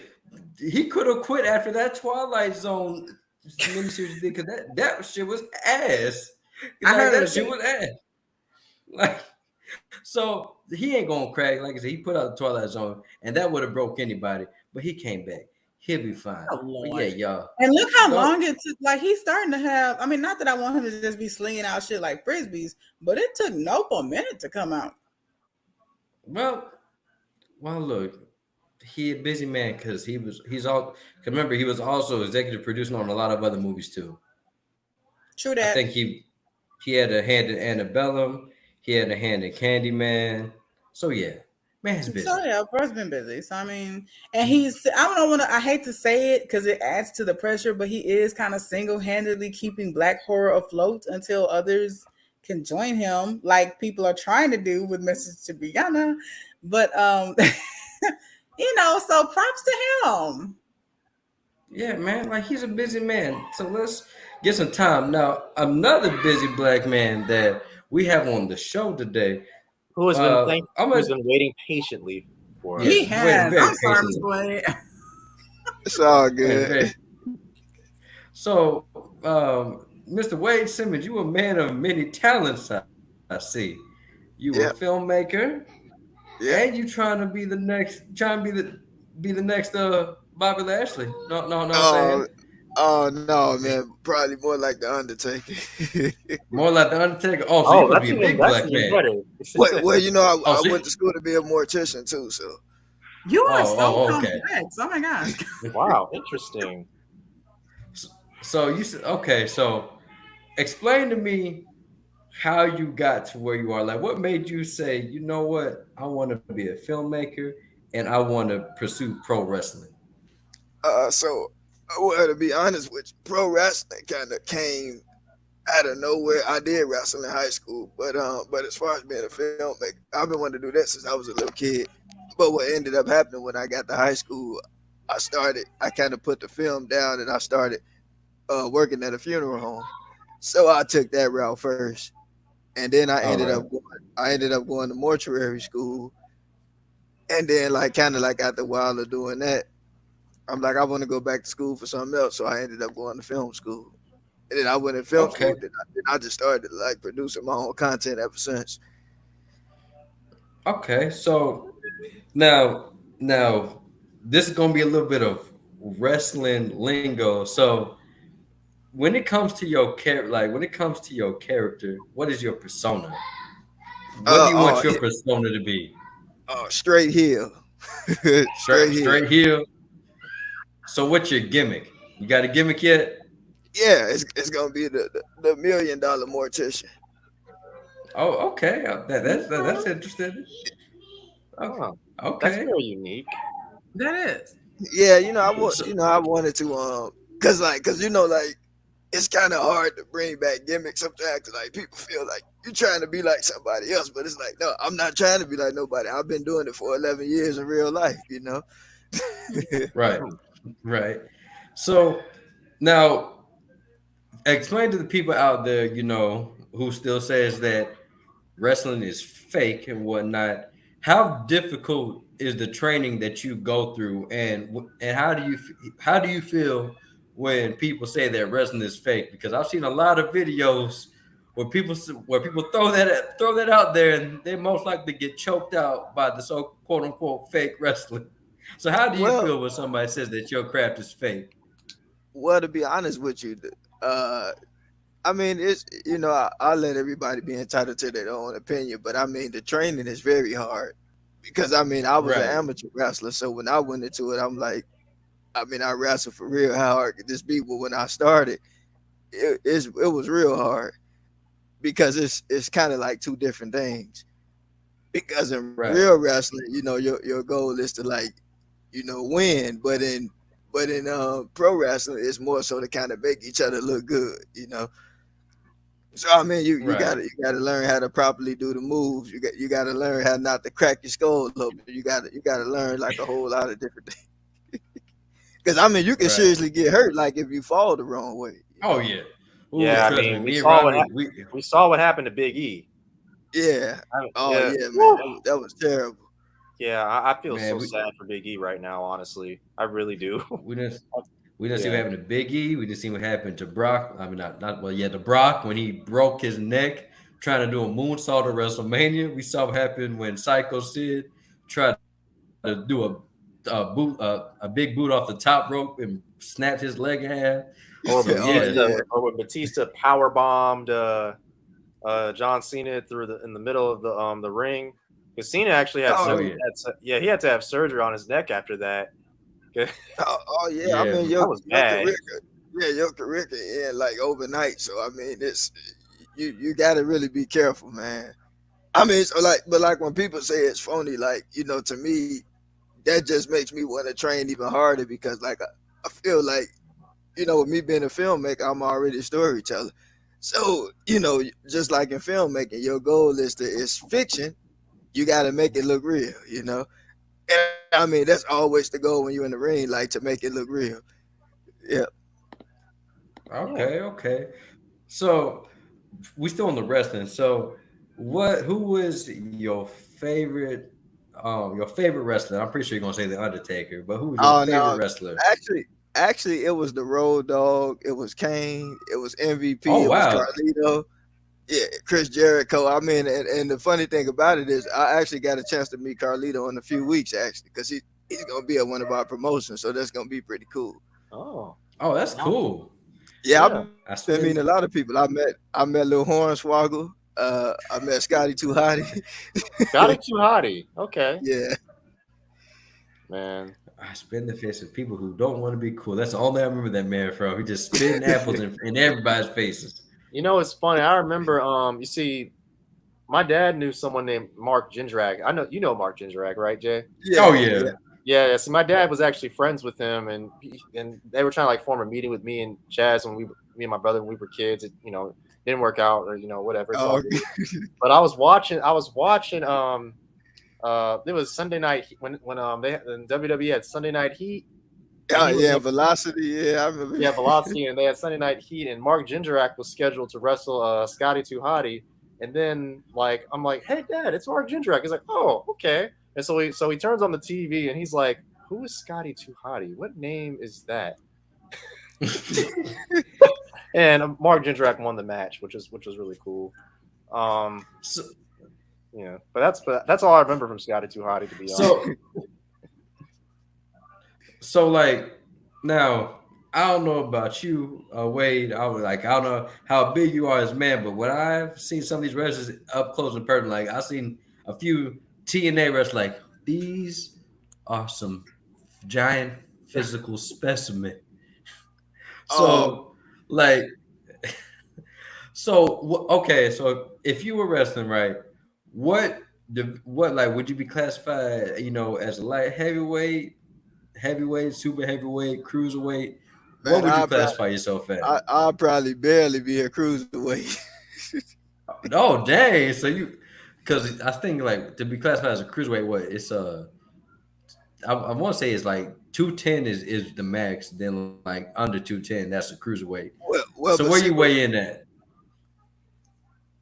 I'm like only what 5'5", what like barely 130. But see, like my character, my gimmick is I got about 3 big bodyguards. You know. Oh, okay. Oh, But see, they not to protect me. You know what I'm saying? right. See, and that's one thing. See, I'm glad you answered that. See, pro wrestling, they don't see it as a little man's game. Really, the only little man we really classify is Rey Mysterio. He was like what, So 5'6"? Yeah. no, he ain't even 5'6". Really? Yeah, he's like, I think he might be a little taller than that if I'm not mistaken. Because I'm He 5'7". might be. He might be a little taller than that. I think his son is taller than him actually. Oh yeah, his son. Oh is yeah, 6 feet, isn't he? His son's pretty tall. yeah. You looking it Look up? it up real quick. Yeah, I'm looking it up. Dominic Mysterio. Well, no, not Dominic, his dad. Oh, and no, he's right, 5'6". Oh, 5'6". So yeah, Okay. That's crazy. Yeah, I guess so- he just looks small because everyone else is so damn tall. yeah. Like, I mean, So Yeah, when you're in the ring, do you feel like because everybody everybody feels like if you have height in the body, you have a leg up everybody else. So do you feel like you have to work harder than everybody else? Like, what's your mindset when you went into pro wrestling? Well, for me, I definitely got to work harder than everybody because I'm short. Right. When you get thrown to the ropes, it's always 4 steps. Now I take 3 steps and then I hop. 'Cause I'm short. Right. So I mean, and I know like the other wrestlers hate it, but I'm like, man, I'm short. I can't help that, man. You gotta take that up for God, man. So now switching to your film career, now what inspired you to do film? Well, so to tell you the truth, like right when I was going to school to be a mortician, it was like this one part of the test I was trying to pass, which is the embalming side. And I mean, you know, like I passed the funeral director side, but the embalming side of the test, the paper test was like really hard. So I'm like, man, if I don't pass the test, I got to do something because I can't get fully licensed. So I'm like, I'm gonna go back to school for something I love. So I thought about like plumbing and all that, and I'm like, no, if I'm gonna go to school, I'm gonna do something I love. So I went to film school, and then I went there. I started like meeting different filmmakers. Got a chance to graduate, and like it was always something I wanted to do. And like with me working in the funeral business, time don't wait for nobody. So I started producing content right away. I made about 14 shorts before I graduated. Okay, man, working. I see that you working. So my question is, how the hell do you have time to film with embalming dead bodies to being dropped like a dead body in the ring? How do you find the time to film content, man? I mean, it's crazy, but like literally, I work every day. Like I mean, I work at the funeral home 4 days a week. The other days I'm doing my film stuff, like kind of doing the mornings and stuff, and then I do my pro wrestling training on Thursday night.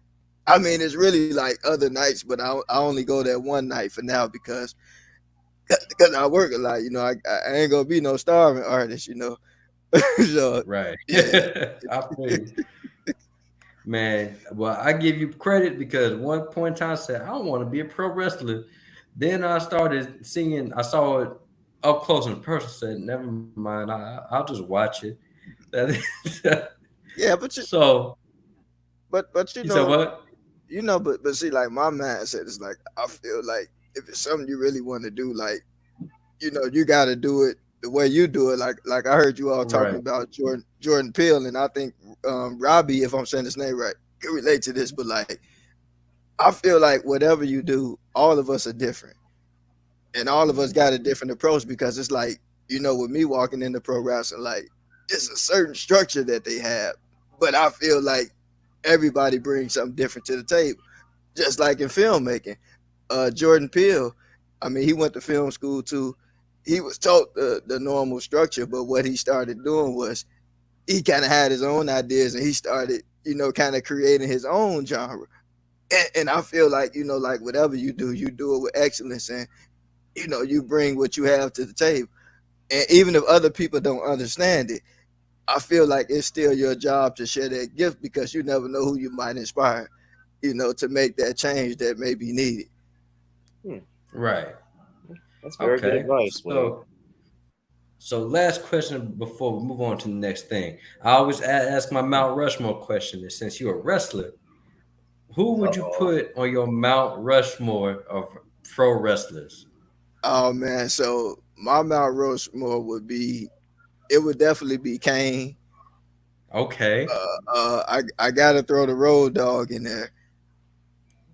I gotta throw my man Farouk in there from APA. Okay. Interesting. And then I gotta say, from a more modern wrestler, it would be Roman Reigns. I like him as a heel. Okay. He is a great heel, man. I've been telling Jason this like for the last 2 years. He has one of the best heel runs that I have ever seen in a very long time. Yeah, I mean, right now they don't. To me, they really don't have because the Austin Theory guy, he's kind of annoying. I mean, he's doing his job. He's doing his job. They're basically just turning him into John Cena. Yeah. When you think about it, he's saying this is A-Town. He's talking trash. He's rhyming and rapping and stuff. He's basically John Cena. I mean, I can't stand it, yeah, but I mean, he's doing what he's paid to do, so I get it. Yeah. Well, man, it's been real fun to talk to you, and I can't wait to see what you do in the future. Maybe I'll see you get speared by Roman Reigns one of these times. Oh yeah, man. Hey, who knows? Maybe Paul Heyman will hype you up and say, "Yeah, why don't you join Roman Reigns or just get Superman punched by him?" Oh yeah, man. Yeah. Well, man, we're about to move on, but go on. No, I was gonna say I love to put Paul Heyman through a table. I don't know if we're gonna let him do that. I mean, no, but if you're a manager, you have to have some type of training because, even the referees train to wrestle too. Everybody does, but they give you different roles. I'm about to say, do you know how many times Paul Heyman has taken bumps, especially back in ECW? He used to stay taking bumps. You got to be able to take bumps no matter who you are in wrestling. And WWE is and I don't know if this is 100% confirmed yet, but there are reports saying that it's going to go back to the TV 14 rating, so they're going to have a lot more freedom to do what they want to do. Oh, nice. Yeah. Well, man, Wade, this has been a really fun interview. Thank you for staying with us for long. You was talking about draped aliens, but man, thank you for the interview. But see, I was enjoying the conversation because why you all were just talking about Jordan Peele, again, I kind of like what Robbie said because I take it he does film work too, but when you go to film school, you're taught to make movies a certain way. And I think, again, like I said, what I like about Jordan Peele, he's trying to create something different because a lot of filmmakers are just recycling movies and stuff like that. And he's doing something totally different, and I mean, I'm sure he's being intentional. It's just maybe he got to work at kind of getting his message across to some people a little better, But then again, he might have done it on purpose, Right. He's still finding his voice and finding his way. So he's still new. Well, man. Yeah, man. Well, like I said, you're more than welcome to stay around because we're about to get into some good old Comic-Con stuff. So you can join the conversation however you excited. It's good. I'm here. I'm here, so it's good. All right, y'all. Well, Jordan Peele, he was trying to do something out the ordinary, but Marvel at Comic-Con said, "Oh, we ain't doing nothing ordinary. It's the same shit, but y'all gonna pay money for it." With new characters. As a matter of fact, do we have the video footage of Kevin Feige and his whole presentation of phase 5 through 6?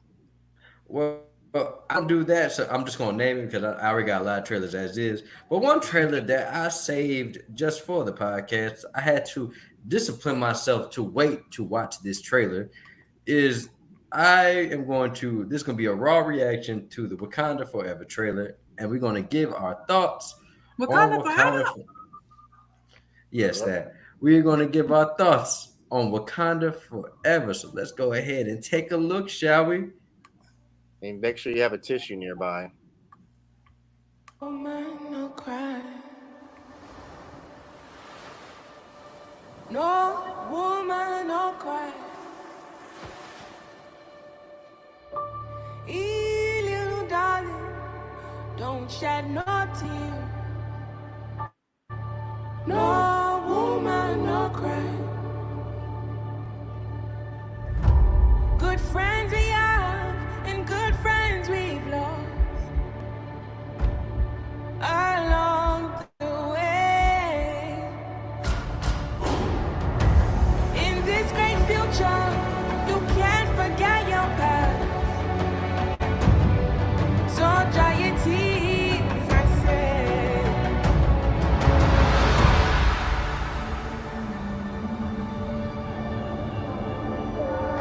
Oh, shit.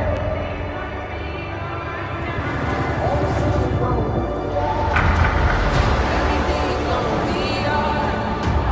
Everything's gonna be alright now. Everything's gonna be alright. Everything's gonna be alright. Everything's gonna be alright. I am queen of the most powerful nation in the world, and my entire family is gone. Have I not given everything?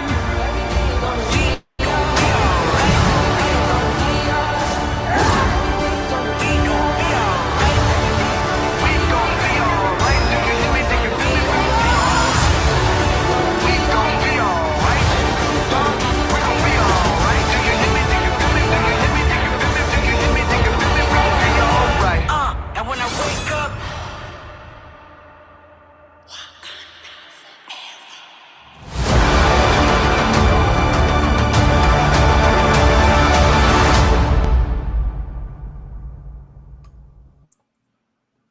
Well, that was pretty nice.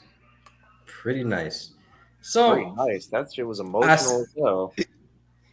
yeah, and I'm glad that that we finally getting to see something that is very tied to Wakanda itself, because they've been teasing it for a long time. They finally brought Namor. I'm surprised they stayed with that actor, because that actor has a lot of homophobic tweets from back in the day, but I guess all is forgiven. I did not know that. Wow. Yeah, he had a lot of homophobic tweets on. And I mean, well, Namor is an asshole, so I guess it goes with his character.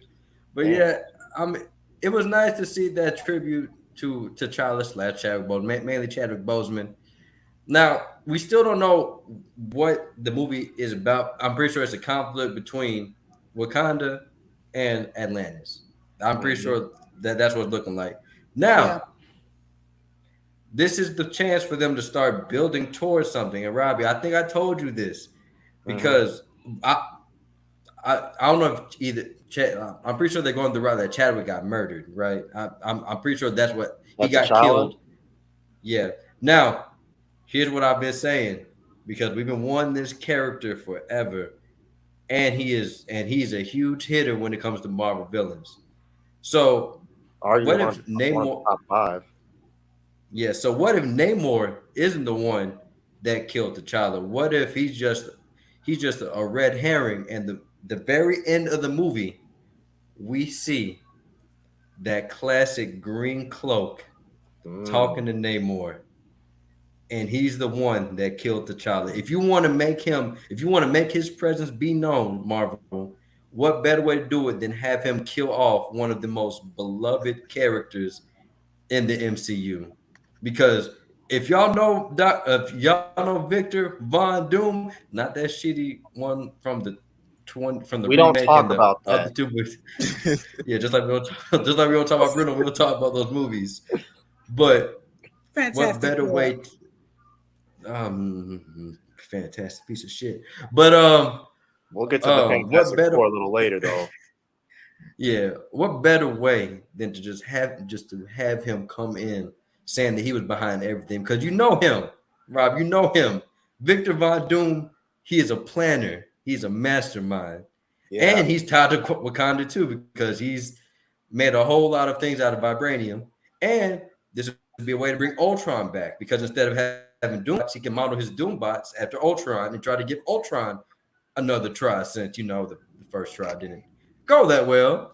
But I hope they bring back James Spader's though. I love his voice. He was the only good thing I liked about Ultron. But like, I really am looking forward to this movie because I want to see what the hell is going on because this movie has had so much production hell going on with Chadwick's death to Letitia Wright not wanting to get vaccinated, to her breaking injured. her leg. She broke her leg. Broke her leg. Oh my god. Yeah. What I also is it looks like because for whatever strange reason, Queen Angela Bassett, despite being probably one of the baddest, if not the baddest Black female actress in history, has never had an Oscar nod. Now I ain't saying that this might be that, but it does look like they are giving her the range and her character the emotional range to do what Angela does. And she kind of reminds me of Christian Bale a little bit, kind of like with Love and Thunder. Yeah, the movie is what it is, but Christian Bale did Christian Bale. So I feel like with this film, Angela really gets to be motherfucking Angela Bassett. She gets to pull out her bag of tricks, and we're all going to be boohooing, and I think it's probably going to be mostly due to Angela. So I hope they give her full range to just be herself. Not that, because in the last film they really didn't. She was her character. There wasn't enough room. There wasn't enough room for her in the first one. Now there is, because we have to fill up this big ass empty space that is Chadwick Boseman. And what better way to do that? I mean, I'm not saying she got to take over the whole film and it's got to be a film dedicated to a mother's grief, but I say give her the floor and just let her be her. And I feel like from that little clip, I feel like they're giving her the space to do that. So I can't wait to see it. Yeah, because you can just tell, like, just by how heartbreaking it was when she said, have I not done enough? I lost, my son and everything. It was just like literally that trailer was just perfect. Just when she was at the assembly with the United Nations and everything. I mean, you could tell that she's definitely going to play a bigger role in this movie. So I'm all for it. I still think everyone keeps saying that could be like a CGI T'Challa at the end of the trailer where he's on the beach. Nah, that's definitely Shuri, because you can see how slender that figure really was. That was definitely Shuri. And so, I agree with you, Jason. I do think Dr. Doom was the one behind the scenes. Nah, it's either where'd they go? It has to be either Dr. Doom or there's also another character in this movie, Atuma, I think is his name. I'm not Atuma in Namor, but apparently Atuma is actually a Namor villain. So it's possible they might pull like an Aquaman where he's like the ocean match where he kind of manipulates events behind the scenes. It's and he's probably like manipulating Namor behind his back, which, by the way, how great was that underwater shot when Namor was with baby Namor? It kind of gave me some Avatar vibes. I mean, the visuals in this one looks like, because I had some issues I had with the first one is that I did not love the CGI, but in this trailer, whew, they really went in the visual effects in this one, so they really stepped it up. But I mean, what about Kraven the Hunter? Kraven the Hunter. Well, he's owned by Sony, and apparently he is animal loving. I forgot what you call them, but he's basically PETA. He's basically PETA, and that is far from Kraven's character. But we ain't gonna talk about Sony because they suck. But yeah, man. Like I said, I just pray like I'm really looking forward to the movie because for one, everybody gets a chance to actually act now because before not everybody in the movie had a chance to shine. Yeah. Now, it's sad that, there's no Chadwick Boseman, but it's kind of good because it gets these other people a chance to show, to show their acting capabilities. So, and now, as far as who the next Black Panther is going to be, I would think what they would do at this point, you might as well just have the people that we know, have one of them take the mantle from time to time again. Shoot, M'Baku, he's been it before. He's been it before. Okoye could be one because it would make sense. Shuri, I couldn't see Shuri as a Black Panther, and mainly, I don't know how much patience Marvel's going to have with her if she's going to keep doing what she's doing. That's my only thing. I also think it's interesting how they're creating a segue to Ironheart as well. Because I was surprised that she was in this movie. I was like, wait, why is I think what's her name? Bella? I think that's the character. That's Ironheart's real identity. No, Riri Williams, that's her name. I don't know why. Yeah, Riri Williams. But I'm like, wait, why is Riri Williams in Wakanda? Is she on a field or something? Or I know she's a genius like child prodigy who graduated from like MIT at like 15 or something. But it's possible that Wakanda has a program. It has a program like a lot of school, like like a lot of universities do, where they let study abroad. So she's probably studying abroad. Okay, that makes sense. Oh, remember at the end of the original Black Panther, he came to where Killmonger used to live and built a school. Maybe. Yeah. Okay, so all right, that ties it together. That actually makes sense. I was like, why is she in the movie? So now it's perfect. I'm really looking forward to this film. I mean, I knew I would enjoy it, but I just feel like the stakes are even higher in this one than they were in the first one. Because the first one it was a conflict within Wakanda. Now you have Atlantis and Wakanda, like the death of T'Challa and the theory. I love your theory, Jay, about Dr. Doom being the one behind the scenes. Like, I mean, if anyone's gonna get us to, if there's one thing that's gonna get us to hate Dr. Doom, it's killing T'Challa. And everybody loves T'Challa. Like that was like, if anything, that is the most genius marketing move that Marvel could ever make. I'm all for it.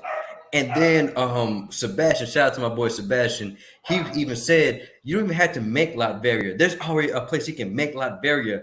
Sokovia hates the Avengers. So what better place? That's true. So what better place to make Latveria than Sokovia? Oh my god. That is ingenious. I'm telling you, and then you can do and then plus also what's so funny about Black Panther, he's tied with the Fantastic Four in a lot of comics because Sue Storm has had a relationship with T'Challa. She had a relationship with T'Challa, with Dr. Von Doom, with of course Reed Richards. She's had a lot of relationships. So she a player. It may not happen. It may not happen, but Marvel, if you want to get the big bucks, this would be the perfect time to introduce Dr. Doom, because come on, man. Because we already know it doesn't have to be like, if they want to keep it in-house, maybe it was what's her name? Maybe she killed him. Maybe if it was like an in-house plot twist, I'd be here for that too. But I know they have to keep the story going. That would be very unexpected. I'm here for it. That would be very unexpected.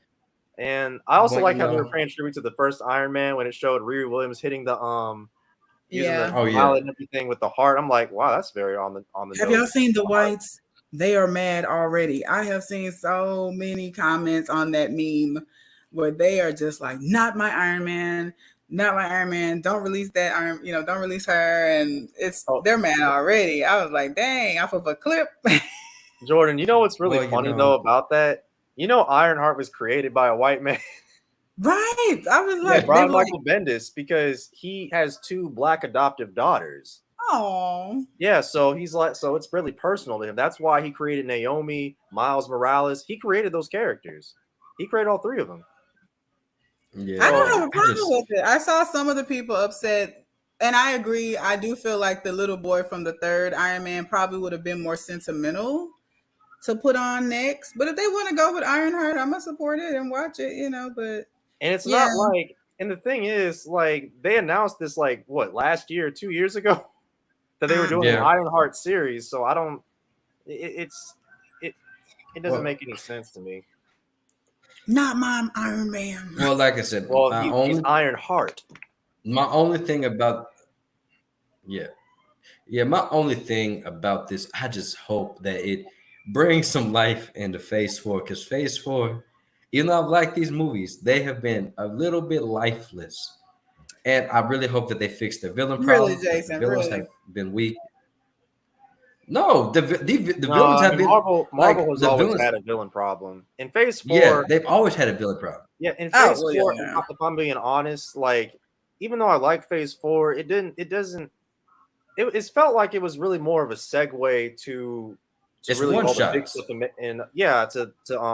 to Phase 5, which we'll talk about in a second. I'm excited to talk about that because in Jason told me, like, I think last week or the week before, where he said that it kind of shows that Kevin Feige hasn't been as involved in this one. But when we get to what we're about to talk about, you can see why, because he's been preparing for the next. He's been planning for the next movies in the next 3 to 4 years. Right. Yeah, because like But you the gotta villain say problem just Spider-Man No Way Home and there have been some really good ones, you know. But hold on. Come on. No. First of all, Spider-Man don't count because it's just recycling Sony villains. So it's not MCU villains. And then as far as Shang-Chi's villain, his villain was not that strong. Like it was not that strong of a villain. And Wanda, they made Wanda a villain again because I guess they changed things at the last minute according to the screenwriter. They changed things at the last minute because of WandaVision. And Thor, Gore the God Butcher, you don't see much of him. You don't get enough of Gore. Yeah. Like you don't get enough of Gore the God Butcher. So it's still they have a villain problem. Like there's not many villains I say are memorable. You got Thanos and Killmonger. Yeah. Thanos, Killmonger, you got Ultron. Ultron was memorable. I mean, like, to be honest though, he did change the Avengers roster when you think about it. He did destroy the whole country, and he killed like one of the Avengers, then split, and then pretty much like he really like changed the landscape of he was part of the reason why the Sokovia Accords happened. I can't really say Ultron was trash because he wasn't. I wouldn't say there was Loki. He was in a not good movie though. Like that's what I'm saying. And Loki been pushed down our throats ever since he been introduced. Killmonger. I also liked Alexander Pierce from Winter Soldier. I liked him. I thought it was a good villain. Like, but they still have a villain problem, and like they have no direction right now. So hopefully, Wakanda Forever can start putting the MCU in some direction. And goddamn, man, just throw Doom in there, man. That's what I want for my early Christmas present. Just give me Doom. Just give me Victor Von Doom. Y'all have burned me so many times. And it's gonna open the door for a Namor movie too. I mean, this is pretty much like his. This is pretty much Namor's audition in the MCU. I also kind of like the fact that instead of wearing like the underwear, they gave him the trunks, and they put all the gold stuff around him, like the bracelets and everything. Yeah, I mean, because they're giving him an Aztec feel. So Mexicans, you get representation now. Hey. So I mean, I just want a good storyline that makes sense. Tie it together and make it make sense. Because they have to fit that. I personally am one of the people that am fine with it not being recast. Because to me, Chadwick Boseman is the Black Panther. So, but they have to make it make sense. It can't just be like, oh, he did in real life. So whoop, he fell off a cliff. He did. So make it make sense and keep the story. Like you said, now the stakes are higher. Because we don't have I think Michael B. Jordan did not come back. So now we're missing our two big stars. And we've got to bring the storytelling to another level to make up for that hole. So I hope they bring it. I would be really disappointed if the storyline falls flat. I believe in Marvel. I believe in Kevin Feige. I believe in Ryan Coogler. Ryan Coogler wrote this story, and it's definitely. And it definitely feels like a celebration of T'Challa and Chadwick Boseman one and the same. So I do love the fact they had the wall painting on there.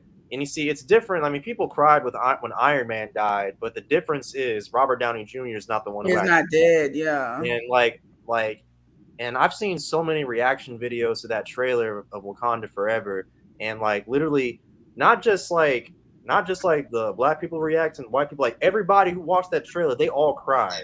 They all did. Like as soon as they saw T'Challa on the painting of him on the wall, like literally every reaction video I saw, every YouTuber was just completely teary-eyed. Like all of them. It's like, damn. It hits different because he actually has passed away. Like even that line in Infinity War when he's like, "Up, General, this is not the place to die." Like even when I watched it again, it made me sad because I'm like, "Damn, that didn't age." But like, oh my gosh, so it really hits different. And the actor is really gone. So I hope they bring. I want an emotional roller coaster.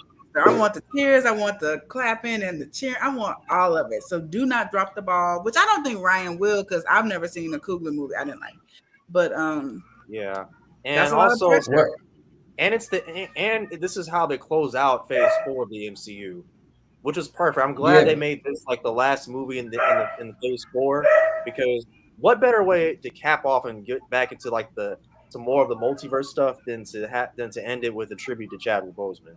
Right. Yeah. So they gotta bring the heat. That's a lot of pressure. Yeah. I think Marvel wants that pressure though, to be honest. Because can they handle it though? Huh? Well, can they handle it though? Look at Thor. Like I didn't watch Thor, but I don't think honestly, I don't really think I think Kevin Feige was a little surprised that Chris Hemsworth wanted to come back so badly. I think he's like the only one who's like, I want to come back. I want to come back. I didn't see Thor Love and Thunder, so I can't really comment on it, but you know. Well, y'all, that comes out this year, and Marvel, you on the clock. I hope that you put out a movie that elevates the Phase 4 because the Phase 4 it's been weak. I can't lie. Phase 4 has been weak. Mm-hmm. But let's just go ahead and talk about all the other goodies that they have announced. Let me go ahead and pull it up now. So we all know that Wakanda Forever is going to be the last Phase 4 movie. Kevin Feige says, don't worry, y'all. Just because it's the end of Phase 4, we got the whole timeline, and I think this is up. Deadline just put it up. Let me go ahead and they also blow that up for you. Trailer as well with a surprise at the end of the trailer. All right, so let's we're gonna watch that in a little bit. We're gonna breeze through this. Let me go ahead and share my screen so I can show you guys what we got coming up. So here's what we got coming up. As you can see, you have. Hold on, am I still there? Yes, I'm still there. We have Ant-Man Quantumania kicking things off February 17th, 2023. You're not sharing the screen, or am I not sharing the screen? Oh wait, no, you're not sharing the screen. I don't see it. There it is. That thing's small as hell. Can y'all see that? I can see it though. I can see it. Hold on, can I make this thing bigger? Hold on. Does Agatha need a show? Yes. Okay, who is Agatha? Y'all fill me in. Well, let's let Jason finish. We'll definitely fill you in on that one. Okay. So we got Ant-Man and the Wasp Quantumania, February 17th, 2023. Guardians of the Galaxy Volume 3, May 5th, 2023. We got The Marvels, July 28th, 2023. Blade with Mahershala Ali, November 3rd, 2023. Then we got Untitled Marvel. Wow. Okay. I have no idea what that is. Then we got Captain America New World Order, May 3rd, 2024. Then we got ending Phase 5, Thunderbolts, July 26, 2024. Now Phase 6, we kicking off with the movie that I hope they can do right because I've been burned by so many goddamn times. No, this is the fourth time. Yeah, because they had the two with Chris Evans as Human Torch, so it is the fourth movie. Dang. So we got Okay, Fantastic Four. We got Fantastic Four, November 8th, 2024. Avenger. Then we I think there's why is it not showing all of hold on? Because it's missing a lot of them. It's missing a lot of them. Are they showing just the movies, or are they including the TV shows too? Because there's a lot of TV Okay. shows too. Okay. So Phase 5 that we missed. We missed Echo. We missed Echo, and I think it's confirmed that isn't Vincent. I'm pretty sure Vincent. Screen.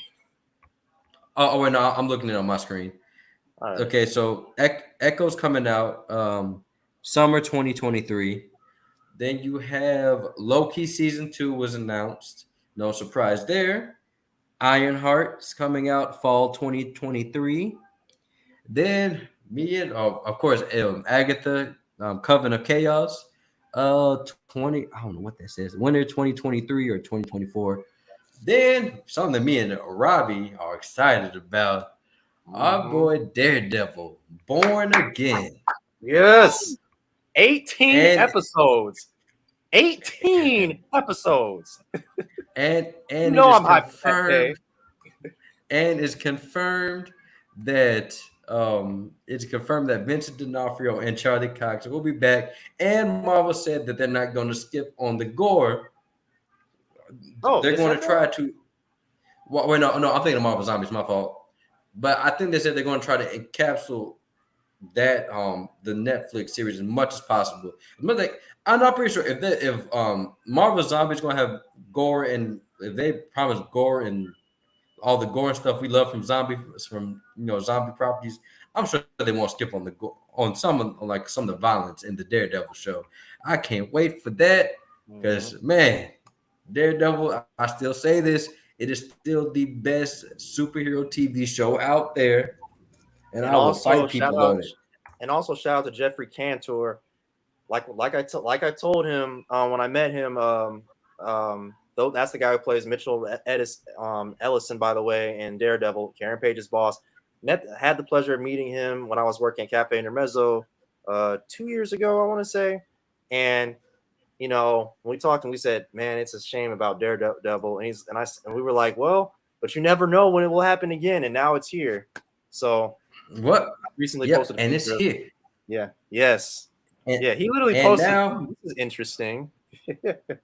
And now we have a name for this saga. It's by no surprise, but I guess they won't announce it. This is called the Multiverse Saga. Shocker, right? Complete shocker.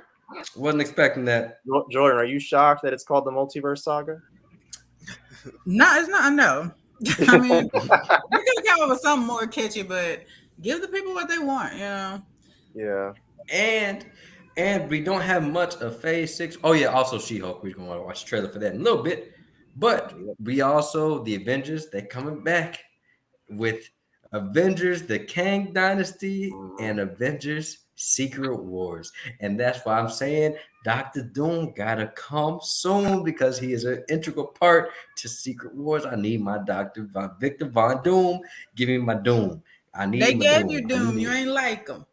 And you goddamn right, because that movie was shit. And he's gonna he is most likely gonna he has to be in Fantastic Four because he's like he has to. Yeah, but I want him before. I want him before Fantastic Four. I'm telling you, I gave you the blueprint, Marvel. The blueprint is there, and it will work out nicely. You don't gotta make Latveria. Sokovia become the new Latveria. You can make Dr. Doom the most hated villain in the MCU. Just go ahead and do it. But enough about my dreams that'll probably be crushed. But also, I have to answer Jordan's question. You asked about Echo, right? Yeah. Yeah. So you saw all of Hawkeye, right? Yeah. Yep. Yeah. Echo was the deaf person. Oh. Yeah. She's getting her own. Yeah. She's getting a. She's important to Vincent to Kingpin. Yeah, and they also there are reports that both Daredevil and Kingpin are going to be in the Echo TV show. Most likely, yeah, I can see that. Yeah, Yeah, so Daredevil, Echo, and Kingpin, they all have history within the comics as well. So, and also that last shot in the finale of Hawkeye when Kingpin was shot in the face, like in the comics, like she shot him in both of in his eyes, so they had to cut, so he ended up having his eyes. They had to have surgery on his eyeball, so he had like the patches on his face. Damn. Well, y'all, Yeah. That's what was revealed for the MCU side. Now we got 2 trailers to watch. I was gonna say 3, but we're gonna say that for next week. 2 trailers to watch. There's a Marvel trailer we're gonna watch. Another Marvel trailer. It is Miss She-Hulk. So let's go ahead and watch this second trailer from Miss She-Hulk, shall we? Don't forget to share your screen.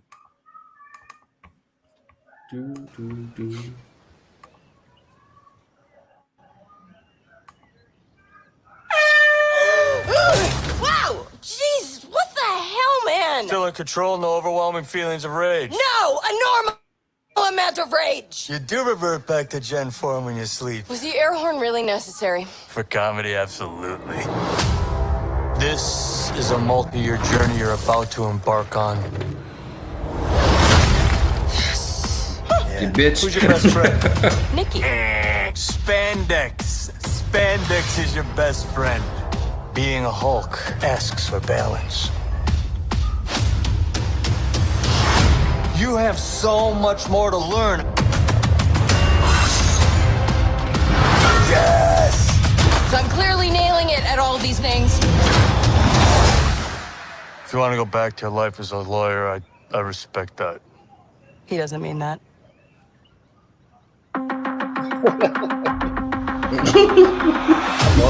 More and more eccentric superhumans are coming out of the woodwork. Oh, God. We're going to launch a division for them. And I want the She-Hulk to be the face of it. Jennifer Waters. Namaste. I have a serious conflict of interest. This man tried to kill my cousin, Bruce. Yeah, that's quite all right. Oh. People only care because I'm representing Emil Blonsky. I think they care because they're like, hey, that girl's green. Jen, do your thing. God, I really like this outfit.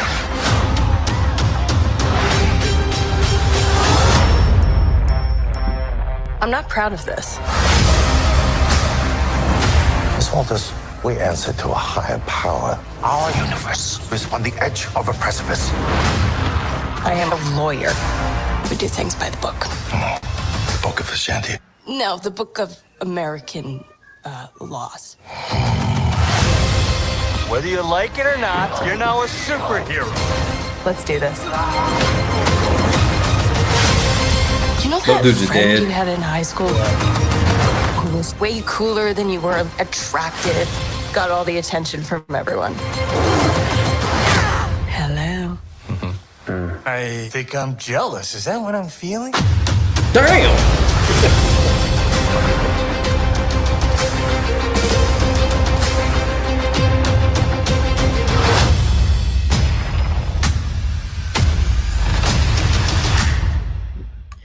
My man. Yeah. Yeah. Oh, I can't wait. And I gotta say, She-Hulk actually does like this show looks better than I kind of expected. I think it's interesting. I mean, CGI still need work. Yeah, I mean, everyone knows that, but it actually looks kind of. But seriously though, it actually looks kind of fun. You know, I mean, I think Tatiana, I believe, is the actress name. I don't know how to pronounce her last name.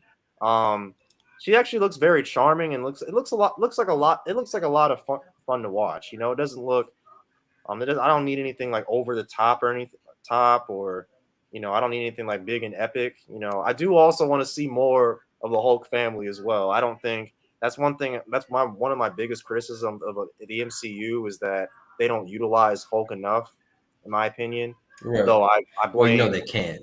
I know I blame a certain actor for it. I'm not going to say his name. Edward. Well, no, it's not that. He's still owned by Universal. Yeah, but there's a reason why Universal and Marvel are not really close anymore, and you know why. I'm not gonna say his name, Edward. But seriously, I'm looking forward to She-Hulk, and also it was cool to see Daredevil at the end of that trailer. Everyone knows who that is. Oh, that was him. Okay, I was making sure. Yeah, it was definitely him because Matt Murdock is a player. He's been with Black Widow. She-Hulk. He's been with Elektra. Yeah, and he slept with She-Hulk as well. So yeah, and also he was. What's interesting is he was wearing the yellow and red suit. Except they didn't make him look like that he was doing some weird acrobatic stuff with wearing that weird costume he had in the comics. Instead, they actually just added portions of the yellow on his body as opposed to like having like the yellow looking like he was dressed. You know what I mean? Like a bottle of mustard. Yeah, I know what you're talking about. But it doesn't look bad. I knew. You could definitely tell that they did some CGI with him when he was doing that front flip. I was like, yeah, that's definitely a CGI Charlie Cox. Yeah, and also this is a way for them to, introduce some of the D and F list characters in Marvel, and to get us to care about them because there were so many characters in Marvel that I didn't care about, but the movies actually kept me invested in them. It's only a matter of time until we get to a Nova movie. No, I'm talking. No, Nova is still like a B list character. I'm talking about. Okay. I'm talking F and D. I'm talking about Stiltman. I'm talking about Stiltman. You could put. Isn't he one of Daredevil's villains? Yes. And we actually saw him too in the Daredevil show where he was in the Gladiator's workshop, like in the corner. You look back, you can see the Stiltman suit.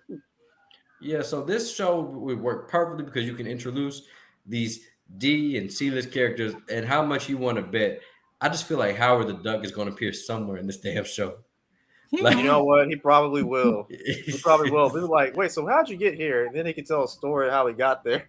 Can you just imagine Howard the Duck is telling a story? Yeah, so I got here. I was released. I was broken out of a glass prison in outer space, and this trailer was more fun than the first one. Like, I wasn't really excited about She-Hulk. I enjoyed Miss Marvel, and I actually forgot it was coming out. I was just looking forward to Wakanda Forever. But this trailer today kind of gave her more of a personality. Like, I like that, kind of like they did with Beast and X-Men. I like that they're trying to put her as the face of like superpowered beings, basically. Superpowered beings, right? That division at the law firm. So I'm excited for that part to see. To me, she does just look like a big muscular lady. I think the Hulk is a Hulk. So to me, she's just like a tall woman who works out. I feel like they should have made her more Hulkish, but I guess. Ew, hell no! I don't look at that. I thank you for bringing me to my next point. I think they were still trying to sexualize her, even though she's supposed to be a monster. So just make her a monster. No, she was never really sexualized. I don't follow the comics. I'm just saying, if she is indeed a Hulk, like she looks like a little kid next to him. But I guess because she's a woman, it still has to be slightly no, bangable. Because she embraces. No, she embraces it. Bruce never embraced it. He always saw it as a curse. That's why he looks like a Hulk and monster. Because there's a lot of Hulks out there that actually have control, and they don't look like they on roids all the time. But she embraces it, and plus one thing that like she embraces, she's like, I'm still sexy. I'm still a strong, powerful woman, even without it, because she's still a powerhouse, even without being the Hulk, because she went to court with some of the heavy hitters in Marvel. I didn't get that vibe from the actress. Maybe, a lot of people were rooting for Meg Thee Stallion to play the character, but I didn't really get. Wait, what? Yeah, well, first of all, she's 5'10", so it would have been more believable than this little white woman. But I mean, I'm not getting like sexy siren confidence. First of all, She-Hulk is supposed to be Hulk's cousin. I don't think Megan Thee Stallion. Wow. Oh, because she black, really? They green.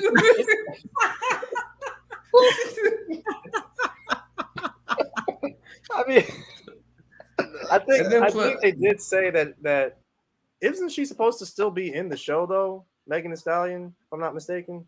Probably so. I think But she's people I don't were want to calling hear for that guy. her to be the She-Hulk, and I don't know if people meant it as an insult or not, but if she is supposed to be this powerful woman who embraces her sexuality and has confidence, I think Meg would have killed her, but I'm not really getting that from this actress.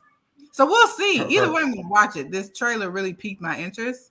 I like that her and Hulk, they feel like cousins. They feel like, that's cuz, so. And also they break the fourth. Also, I like that they're breaking the fourth wall. I love that part where she's like, "Oh, what did she say?" She said something like, "Oh yeah, he doesn't really mean it." And she looks back at the camera, and Hulk's like, "Who are you talking to?" Actually, I love the witty. I love the witty banter. I love the chemistry. I think it'll be a really fun series to watch. Also, of course, they brought my boy Matt back, so I'm cool with that too. I'm looking forward to his cameo too. Like I don't know, I still don't know to this day why Miss Marvel is getting so much slack, but it was fun and entertaining, and I think this is more of an adult fun show, So I'm looking forward to it. It's not as serious as like WandaVision, or Loki, but still entertaining. Like I don't want it to be like Thor: Love and Thunder, where they're trying so hard for comedy that we miss a good storyline either. So hopefully we can get both, Yeah, this feels more like one of those old school, like kind of early 2000s rom-coms. That's kind of what I get from it. From this? Yeah, I kind of get like those like early like movies like Hitch, or I can't think of any other. Yeah, that's kind of what I get it. That's kind of the tone that I think they're going for. Because if you notice, like Kevin Feige, he's been focusing on hiring comedy directors for his content. Although he's starting to get out of his comfort zone a little bit with people like Chloe Zhao and like Nia DaCosta, Ryan Coogler, but he's been sticking mainly with a lot of comedic directors. Okay. Yeah. Well, Wade, you want to add anything to it? What are your thoughts? Oh man, the She-Hulk, man. I mean, I'm glad that they got like a little comical touch to it. I think that gonna make it pop a little bit better too. Because I was a fan of WandaVision, but it was kind of too serious. Right. Okay. Well, She-Hulk. I think. We'll go ahead. No, I was gonna say. Well, I'll let you all finish She-Hulk first. I wanted to talk about the 2 Avengers movies. Moon Knight was pretty serious also. Like it had a little bit of comedy, but it was pretty serious too. So I'm here for the comedy. Like Miss Marvel was funny, but still good. It still had historical points that talked about very serious things, but it was still funny. It was lighthearted.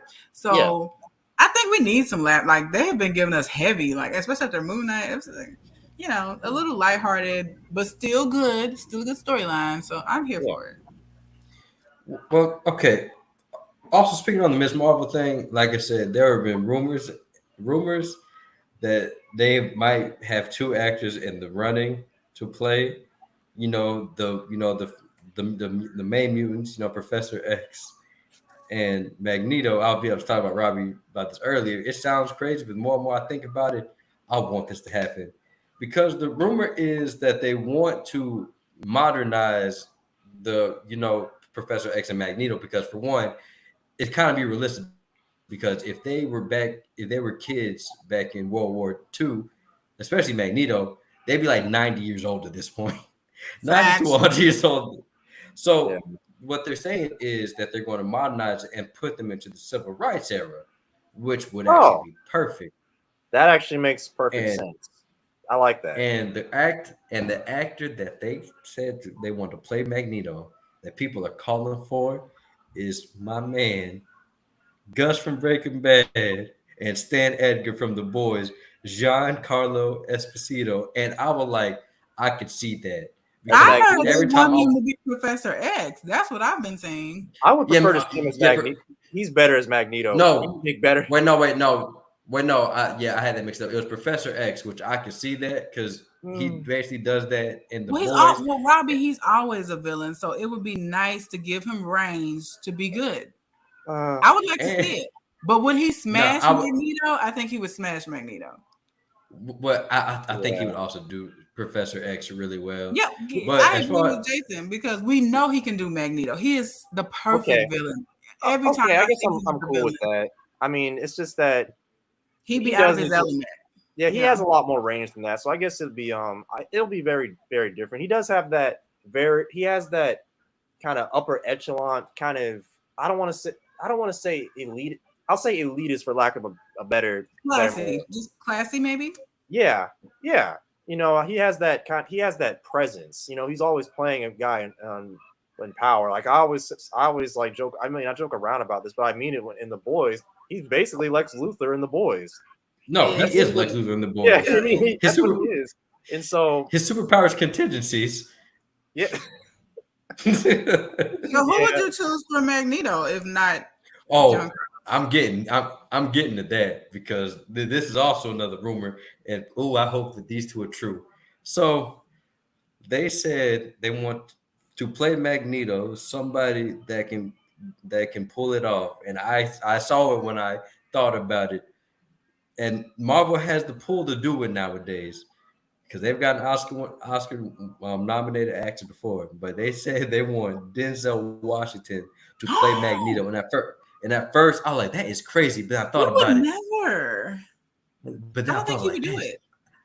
I think he would. I think that mouse would be like, do you know how much they would have to pay for Denzel?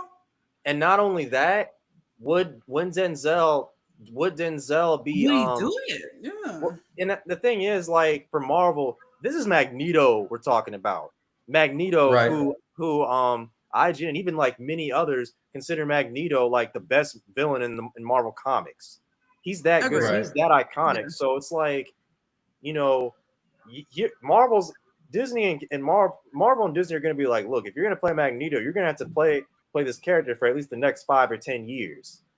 Right. You know, would Denzel do it? I think John Carlos would do it. I don't. Giancarlo, I think would do it. You can tell he's interested in. He seems more open to be doing like comic book stuff and, you know, all kinds of roles. But Denzel, it doesn't really seem. I love Denzel. I think he can play the role, but I don't think he would. I don't think he would. I don't think he. Look, I think he would play the role well, but I don't think he has.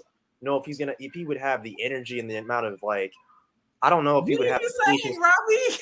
Huh? Look, I'll tell you this. I just don't know if he's gonna play. I don't know if he would be willing to play it that long though, because it's Magneto. I'll tell you this. I thought the same thing. Till I thought about that mouse and all the actors that they got to come to the MCU.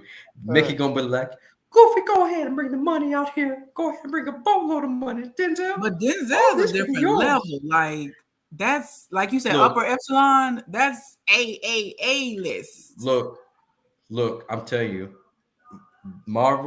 Disney, that mouse, if anybody can get Denzel to do it, that goddamn mouse can. You know what, Jason? I just don't know if he'd be willing to play that character for that long. Like Elizabeth Olsen. Look. Like Elizabeth Olsen. If people do Equalizer. Yeah, go ahead. Oh, go ahead. No, I was gonna say like Elizabeth Olsen, like she complained recently that it's been frustrating for her to miss out on a lot of like really exciting roles because she's been so committed to Marvel. Right. You know, so I don't know if Denzel, would be willing to really commit that much time to doing a Marvel movie. I think he can pull it off. Yeah. But like to play Magneto, shit. I don't know. I put it this way. Look, I mean, and then because for one thing, Denzel, he's always said he don't do sequels. Now that's a lie because now we're getting Equalizer. Now we're getting Equalizer 3. So I ain't see the second one. Damn. I didn't see the second one either. Actually, it's all right. If you saw the first one, it's all right. But like that mouse can do it, and I want that mouse. I don't know, Jason. I don't know, because like as big as Marvel is, they are still kind of looked down upon by elite Hollywood. Like, yes, they are a force to be reckoned with, but like the Scorseses, and I would put Denzel on a Scorsese level. They're still not really viewed as real movies. Notice none of them have really won serious Oscars. So would a Denzel participate? That would take Marvel to a level I don't even know if they're ready for. So I don't know if Denzel would be the one to crack that barrier. I mean, at one point, Al Pacino was in negotiations for a role in Marvel. I don't know what it was, but I guess things just kind of fell through. Also, Al Pacino's a little old now, so. But also Denzel, he's a weathered actor, so he's like not weathered. Yeah, quit calling my boy old.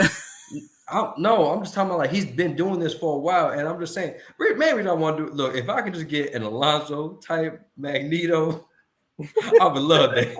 But Alonzo was also 20 years ago. Like he is older, No, I'm just saying, if he can bring that persona, I would as Magneto.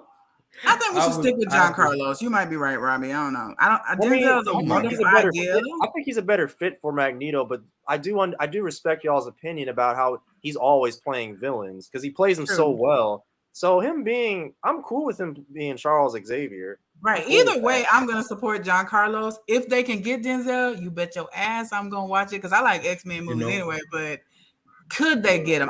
That mouse is powerful, but at the end of the day, people still kind of look down their noses at Marvel films, and I don't know if Denzel wants to associate his legacy with that. So I think if Marvel can step their credibility up, like with their scripts, and I hope Wakanda Forever will push them in that direction. Get real Oscar type movies that are taken seriously. Maybe one day we could get a Denzel, but today is not that day, especially after Thor. Oh. Look, I think he's gonna do it, and if he don't do it, don't worry. I'm gonna go get the Infinity Stones, and I'm gonna recreate time. Sure, I might fuck things up, but hey, we'll have Denzel in the film. What? I want that. Stop messing up with Joe. Now his son. Y'all can get his son. No, fuck that. Wait, what? I want John D. Washington as who? I want. He mean somebody. Magneto. I don't want. Not Magneto.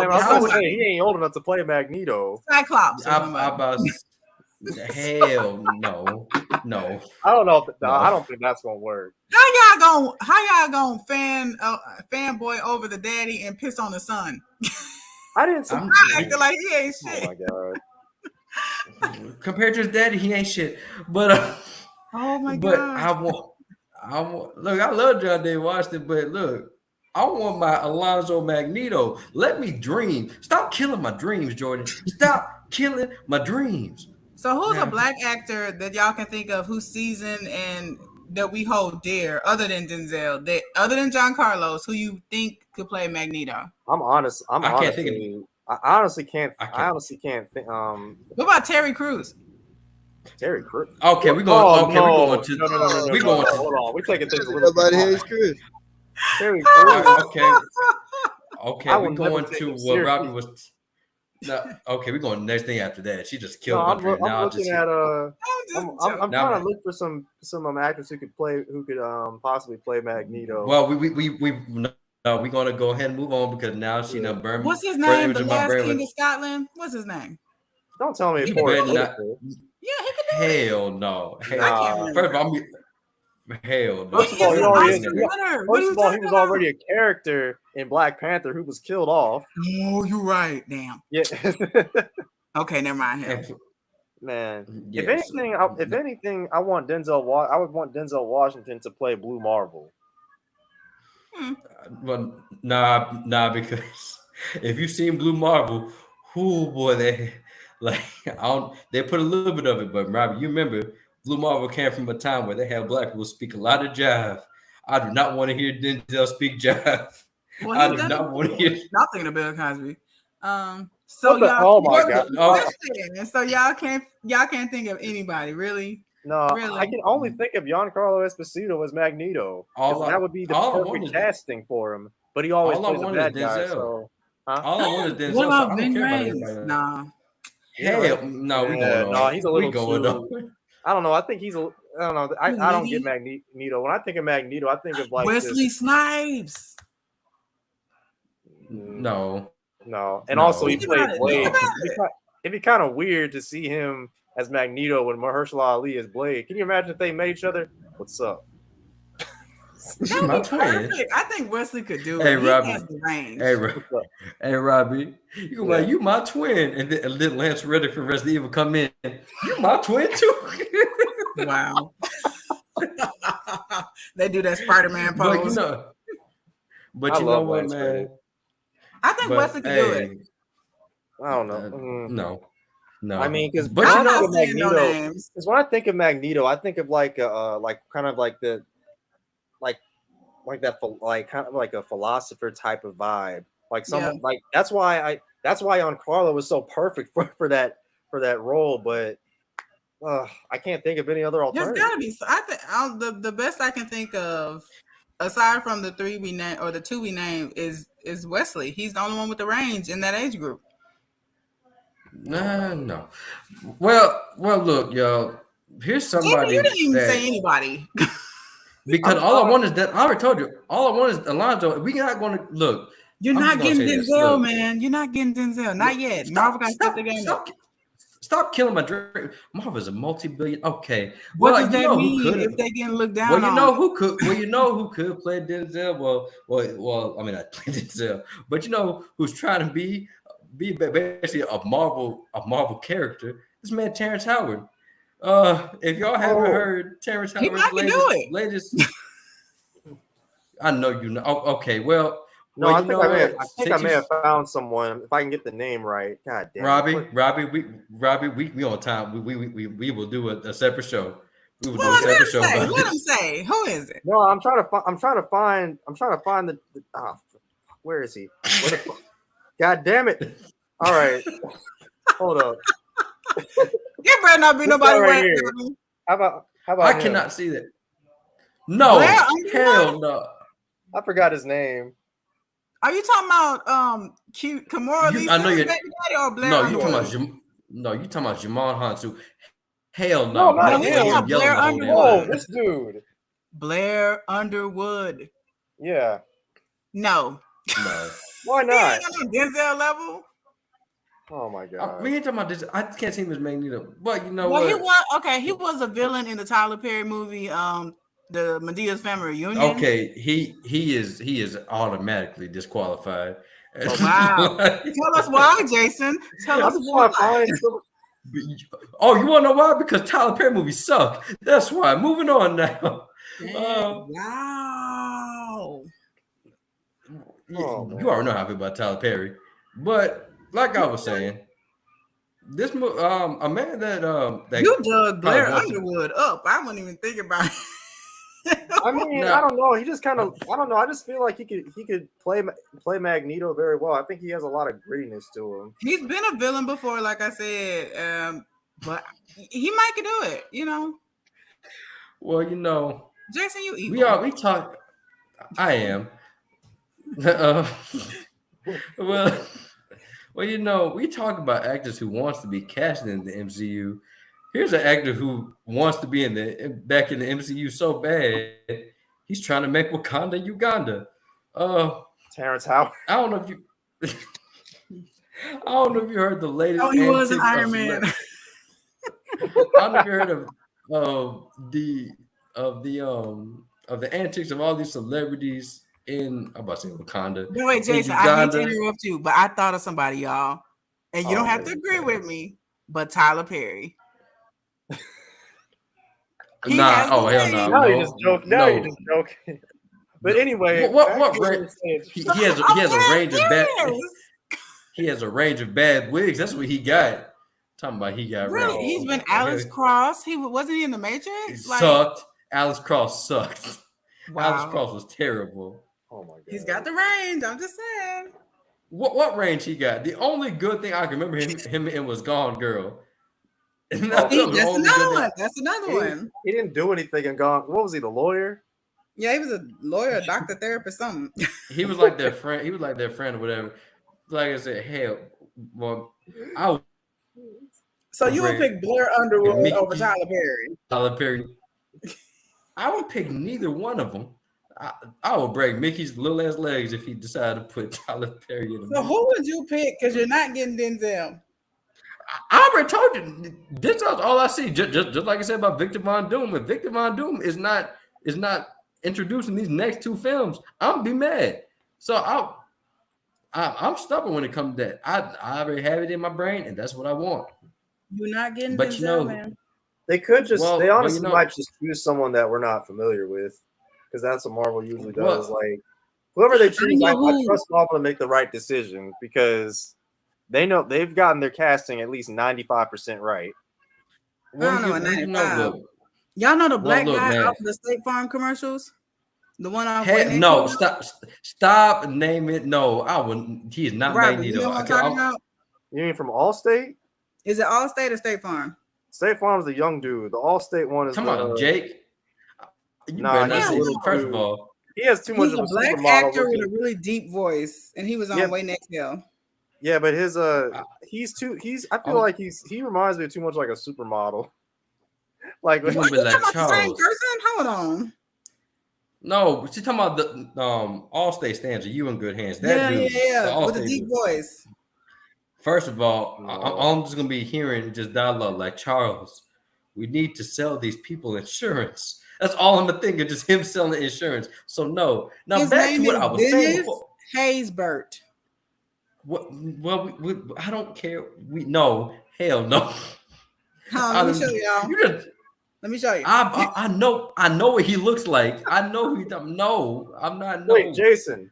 What about the guy from The 100? No. Why not? No. Denzel is the only thing. But since I can't get Denzel, hell, Terrance Howard. Terrance Howard. He looks like a supermodel. He does not. Yes, he does. I don't know. Terrance. His voice is perfect. Look. Since I can't get Denzel, and also, by the way, Magneto is German. Look, this is the multiverse. Okay, he black today. He gonna be black. All right. Anyway, today. Jason, I'm sorry. Go ahead. I know it's sorry, on my Jason. side. Since I can't get Who is the fucking person Robbie Denzel, trying to show?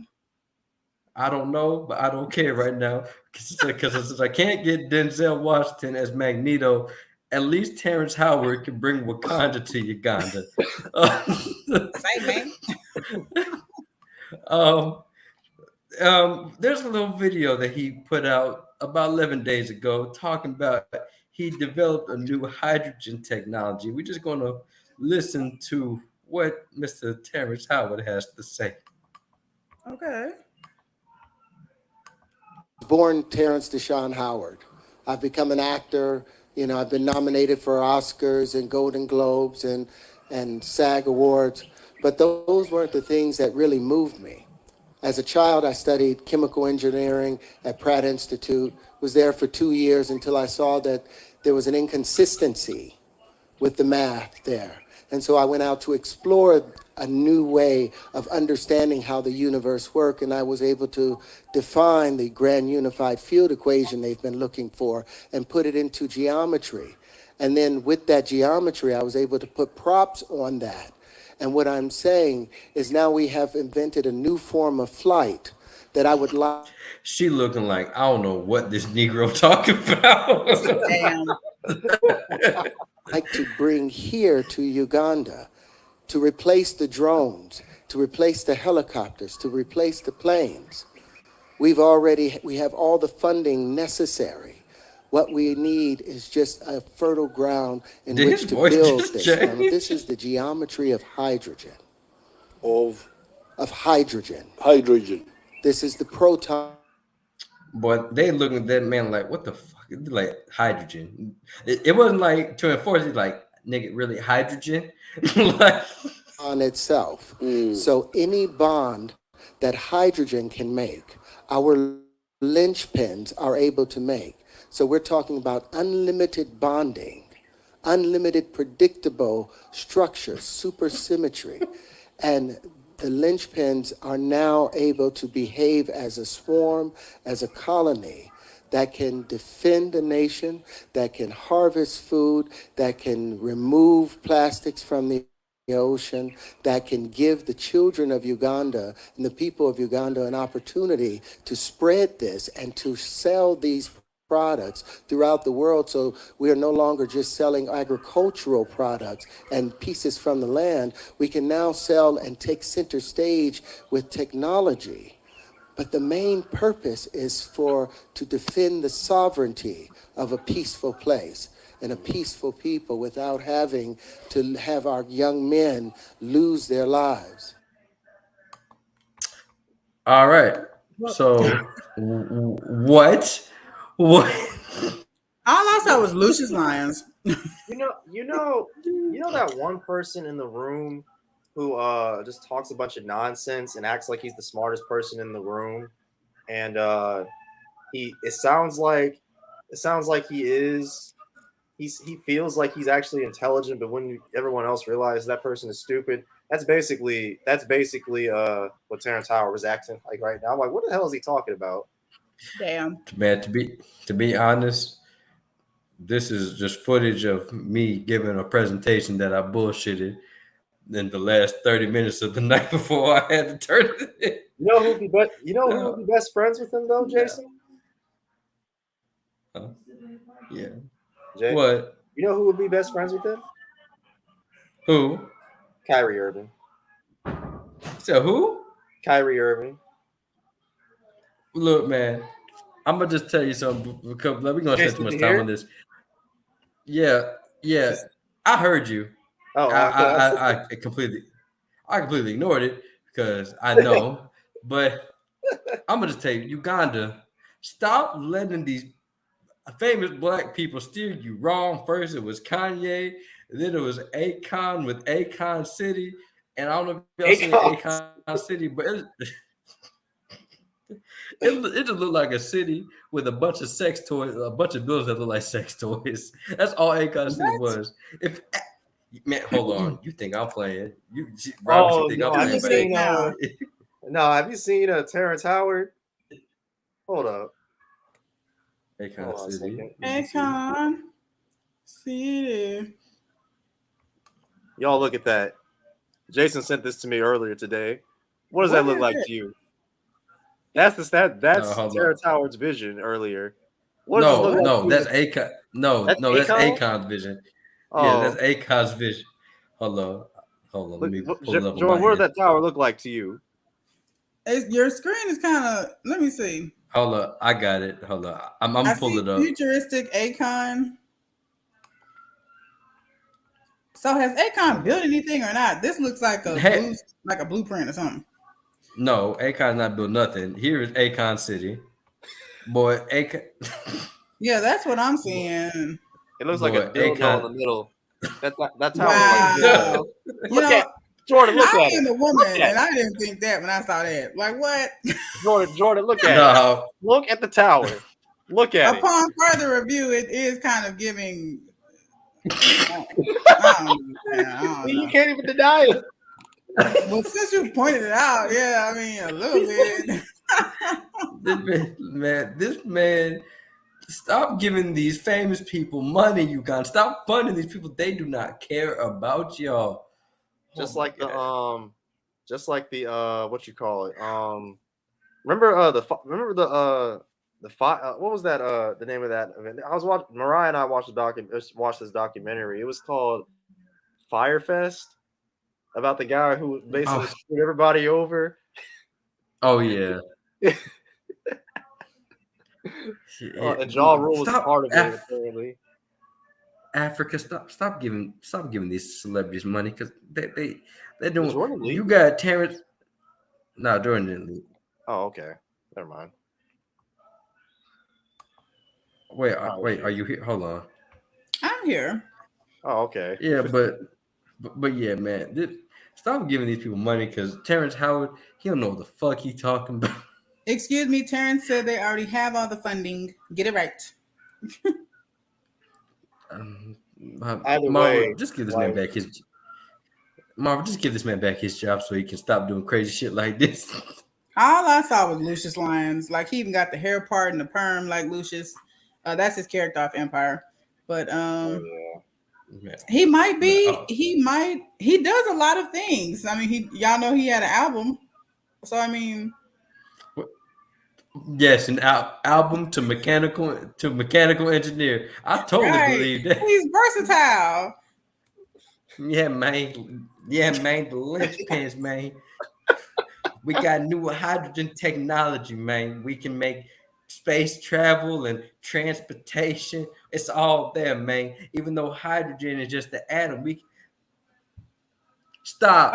What First of exactly all, is its how purpose? Because I'm looking at this article and it says to defend the sovereignty of Uganda. Like he kind of was all over the place with his explanation. Like, what exactly do the thing shit do? is, he apparently his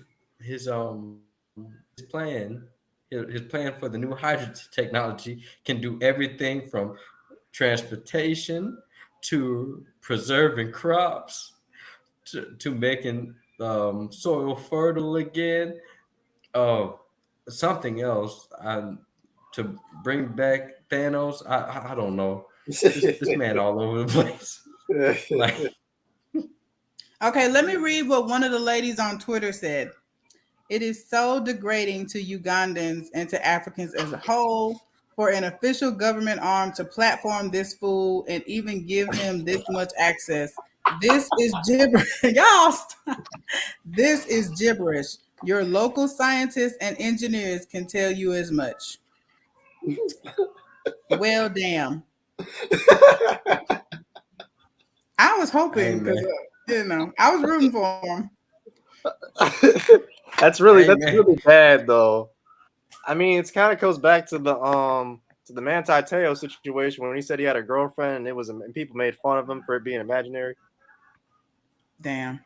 Sorry. I think Terrance's heart is in the right place, but maybe if he had a team, like she said, maybe if he had a team of local scientists and scientists that he brought in, it's looking like he is the face of it. And he probably does have a team. Why weren't they out there? Why couldn't they chime in? Because the linchpins of hydrogen, Jordan. The linchpins of hydrogen. That's why. First of all, and I think like a lot of these degrees that he got, it's like those degrees, like when somebody comes to speak for them or whatnot. It's those type of degrees. So it's not like he put in like the years of work to get the degree. He actually didn't say he had a degree. He said he went to some school for 2 years. And then he didn't nothing about graduation or none of that. So I don't know. And even Pratt said, no. Like Pratt said, don't speak our name into this. We had nothing to do with this. Damn. Man, look. Oh man, I have had a good laugh at this ever since I read about it. But hey, man, maybe Tyrese, the next person gonna try to make you Wakanda, Uganda. I mean, Uganda, Wakanda. Hey, but maybe Terrance Howard. He could be Magneto. Hey, hydrogen, man. maybe he's the Magneto. Maybe he's the Magneto we need. Maybe Terrance is an excellent villain, so don't play. I think him and John Carlos could tear a screen up. So I mean, you laughing, but he is still a talented actor. So regardless, like I feel like John Carlos is going to be in the MCU at some point because he already has a relationship with Disney because of Star Wars. Yep. Hey, I can see it. Hey, I mean, but you're not getting Denzel thing. You might just give that. First of all, I'm sure joking he's going to be one of those two. He's going to be either Magneto or Charles Xavier. First of all, I'm joking about Terrance Howard being in the MCU because for one, he's already been in the MCU, and two, I would not be able to take him seriously as Magneto. He plays a good villain. Did you see Idlewild? Yes, I did. But even then, all I just can picture Charles, man. We gotta get rid of all these humans, man. That's not true because he didn't use that accent until they killing our mutants, man. I'm trying to tell you, man. Man, they need to die, man. Hey, so wait. Some people thought that Daniel Craig could be Magneto. Who? Daniel Craig. James Bond. So wait, how you feel about Terrance Howard trying to make you Wakanda? Wade. I think Wade fell asleep. He said he probably fell asleep at the beginning of that speech. Like, this man talking nonsense. Yeah, but everybody associates that accent with Terrance Howard. He only used it for Hustle and Flow. So I mean, that was a character. DJ was a character. I think he can do Terrance it. Howard. Man, Terrance Howard, a goddamn character. He is. I remember he tried to come for Jamie Foxx, y'all, and Jamie Foxx said his album didn't go wood. But yeah. Didn't go wood. Damn. Because he tried to come for Jamie Foxx's music. Jamie Foxx, right, the multi-platinum artist, and he said, Academy Award-winning actor. Howard. Right, he said Terrance didn't go wood. Damn. Look, first of all, I was just joking about Marvel. You better not try to bring Terrance out. Well, why not? Because you're not getting Denzel, so. So you, oh wow, so I'm not getting Denzel, but you want me to get Tyler Perry and Terrance Howard? I was just suggesting. You still haven't said a name yet. Because that's all I want is this. I They'll don't probably want pick nobody. They'll probably pick someone that we don't really know much about. I know they're gonna probably. Giancarlo Esposito is gonna get one of those two roles though. Yeah, he's gonna get one of them. I'm just saying. I done gave Marvel $1 billion ideas, man. Look, I'm telling you, they gave them $1 billion ideas. And first of all, no, Terrance Howard does not need the role of Magneto because knowing his weird self, he gonna really think he's actually Magneto in real life. Dang, now you weird. Man, have you not heard his red carpet interviews? Man, be talking about infinite galaxies and whatnot. This man rambles. He does a lot of rambling about nothing. As we saw in the video, yeah. I never heard a man have so much to say about nothing. Damn. But yeah, y'all. There were 2 more trailers that I wanted to watch, but it's late and we gonna get up out of here.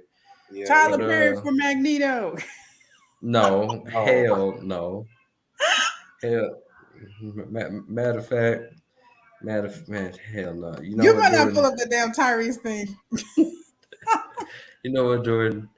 You know what? I mean, we've been naming a bunch of people, but I think Robbie had it right, man. Matter of fact, I pulled up this man audition tape for Magneto. Huh? No! I had said Tyrese, but y'all had laughed at him. Hey, nah, man. After seeing that video, man, look at the passion that he had for that. No! I was gonna say Jamie Foxx, but you know what? He's already he's Electro. Yeah. Because if they're gonna stand on the stage with John Carlos, you can't be out villained by the hero, and he brings a strong villainous presence. I think even if he was playing somebody good, so whoever the actor would be, he would have to be A game for real. And also, you got to think about the age. You got to think about the age range too, because Charles Xavier and what's Magneto's real name, Jason? Is it Max? Is it Max or is it Eric? Eric. It's Eric. It's Eric because he had like 2 different names or something. So basically, yeah. So for Eric and Charles Xavier, they're gonna have to be at least in their 50s or 60s. So you're gonna need Forrest Whitaker. No. First of all, no. That's a great actor, but that's a very bad fit. You're just naming old ass black dudes at this point. Yeah. I stick with the State Farm guys. And you haven't named nobody yet. You talking all that shit and you ain't named nobody yet. So what? Because Denzel's the only option. Like shit. You're not getting Denzel. Have y'all seen that movie, The Preacher's Son? Why do you want to? Wait, hold on. Why do you want to crush my dreams? I'm trying to find the actor who played the father. Let me see. Oh yeah, Courtney. Why how can we forget about him? Dude off of Nope, the daddy. Keith David. First of all, I watched too much Rick and Morty, so I'm gonna just see the president. I'm gonna see the president of the United States. No, Keith David. Rick and Morty, Keith David honestly could play Magneto very well. He can be a villain. He's been a villain. But yeah, but guys, guess what? Somebody I don't even know if this is real, but somebody suggested this guy play Charles Xavier.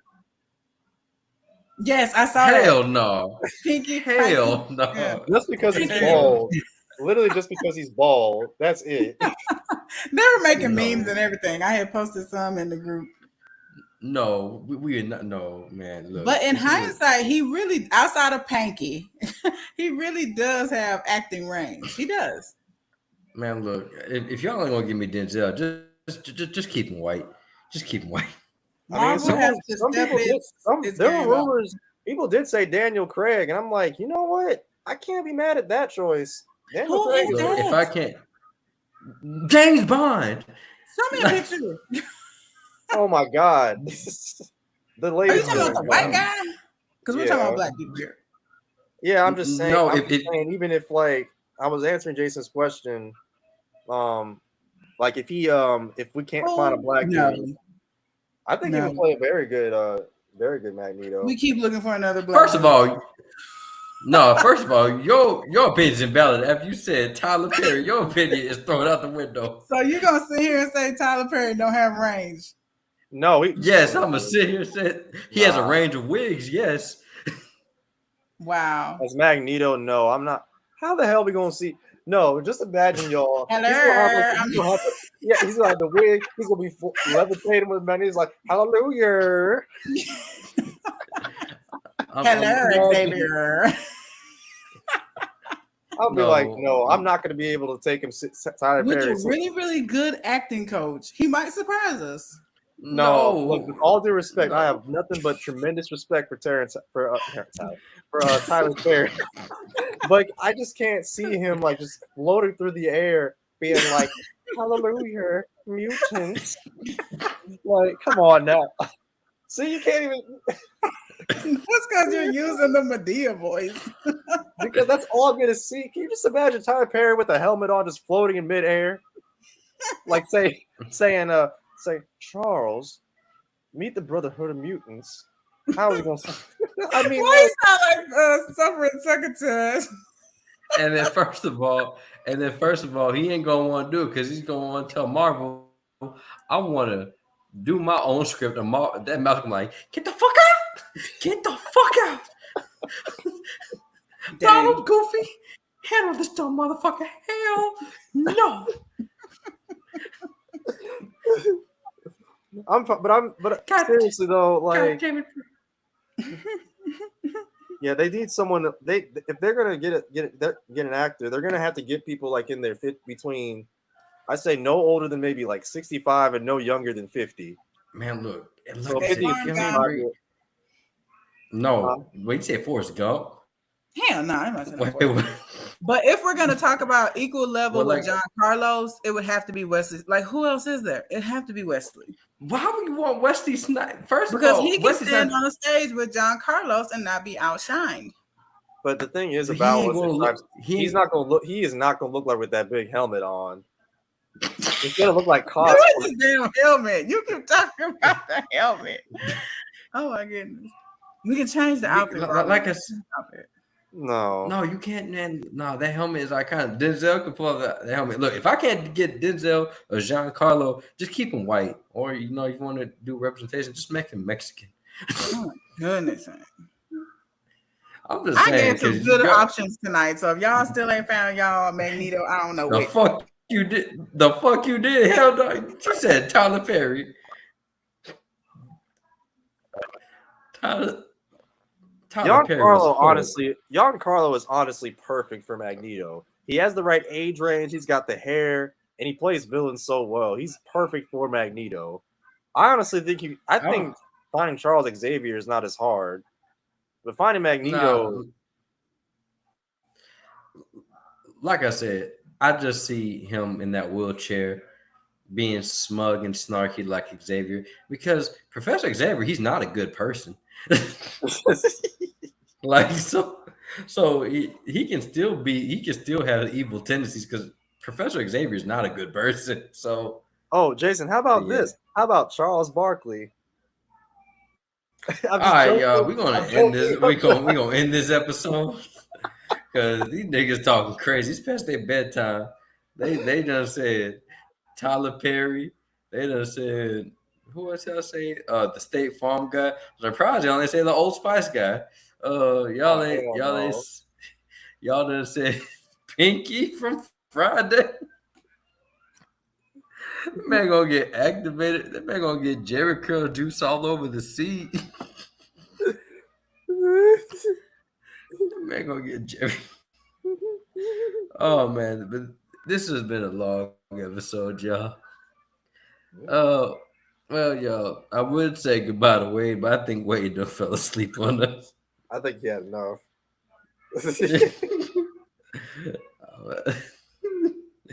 But y'all, this has been another episode of Bring the Popcorn. Next week we will be having our bad movie review of Super Mario Bros. Because y'all voted and y'all shall receive. So I'm gonna put myself through that torture. Oh, that's gonna be torture. But we're also going to do the Super Pets review because that comes out next weekend. Oh, does and it? we're gonna it comes out next weekend. I didn't know that. And also, yeah, the whole spiel. Look at our link tree. There's linktree.com/bringthepopcorn where all of our sites. We have our Facebook, our Spotify, our YouTube, all that good stuff. Even our Twitch. Subscribe to our Twitch, by the way. Subscribe to our Twitch. I'm gonna start doing some more stuff on Twitch as well. But Miss Courtney, where can the people find you at, ma'am?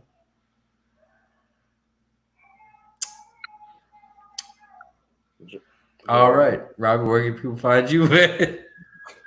You can find me on YouTube at Ambitious Films, and you can find me on Instagram at Bobby_media. I'm a director, writer, videographer, and editor, and I do all kinds of. I'm a jack of all trades. So hit me up if you all want to work, and hit me up if you need a PA as well. So have a good one, guys. And you can find Miss Courtney Lyric at Courtney Lyric Presents. I think she has a blog. I don't know her blog's name. She has a dang it, Courtney, where are you at? I can't promote yourself for you because I don't know them off the top of my head. I think it's called the Blogger Binge Babe. I think. No, the Binge Babe is her podcast. Check that out. Then she has a blog, The Binge Babe, and also she has a Facebook that you can hit her up with. If you want to work with her. And for me, you know where to find me. You can find me here at the Bring the Popcorn podcast, or either on Facebook, Spotify, all that jazz. But enough of that. It's getting late. We went longer than I thought we would. But remember, we always come to the reviews. Remember to always bring the popcorn. Denzel for Magneto, y'all. Denzel for Magneto. I want that now. Raider.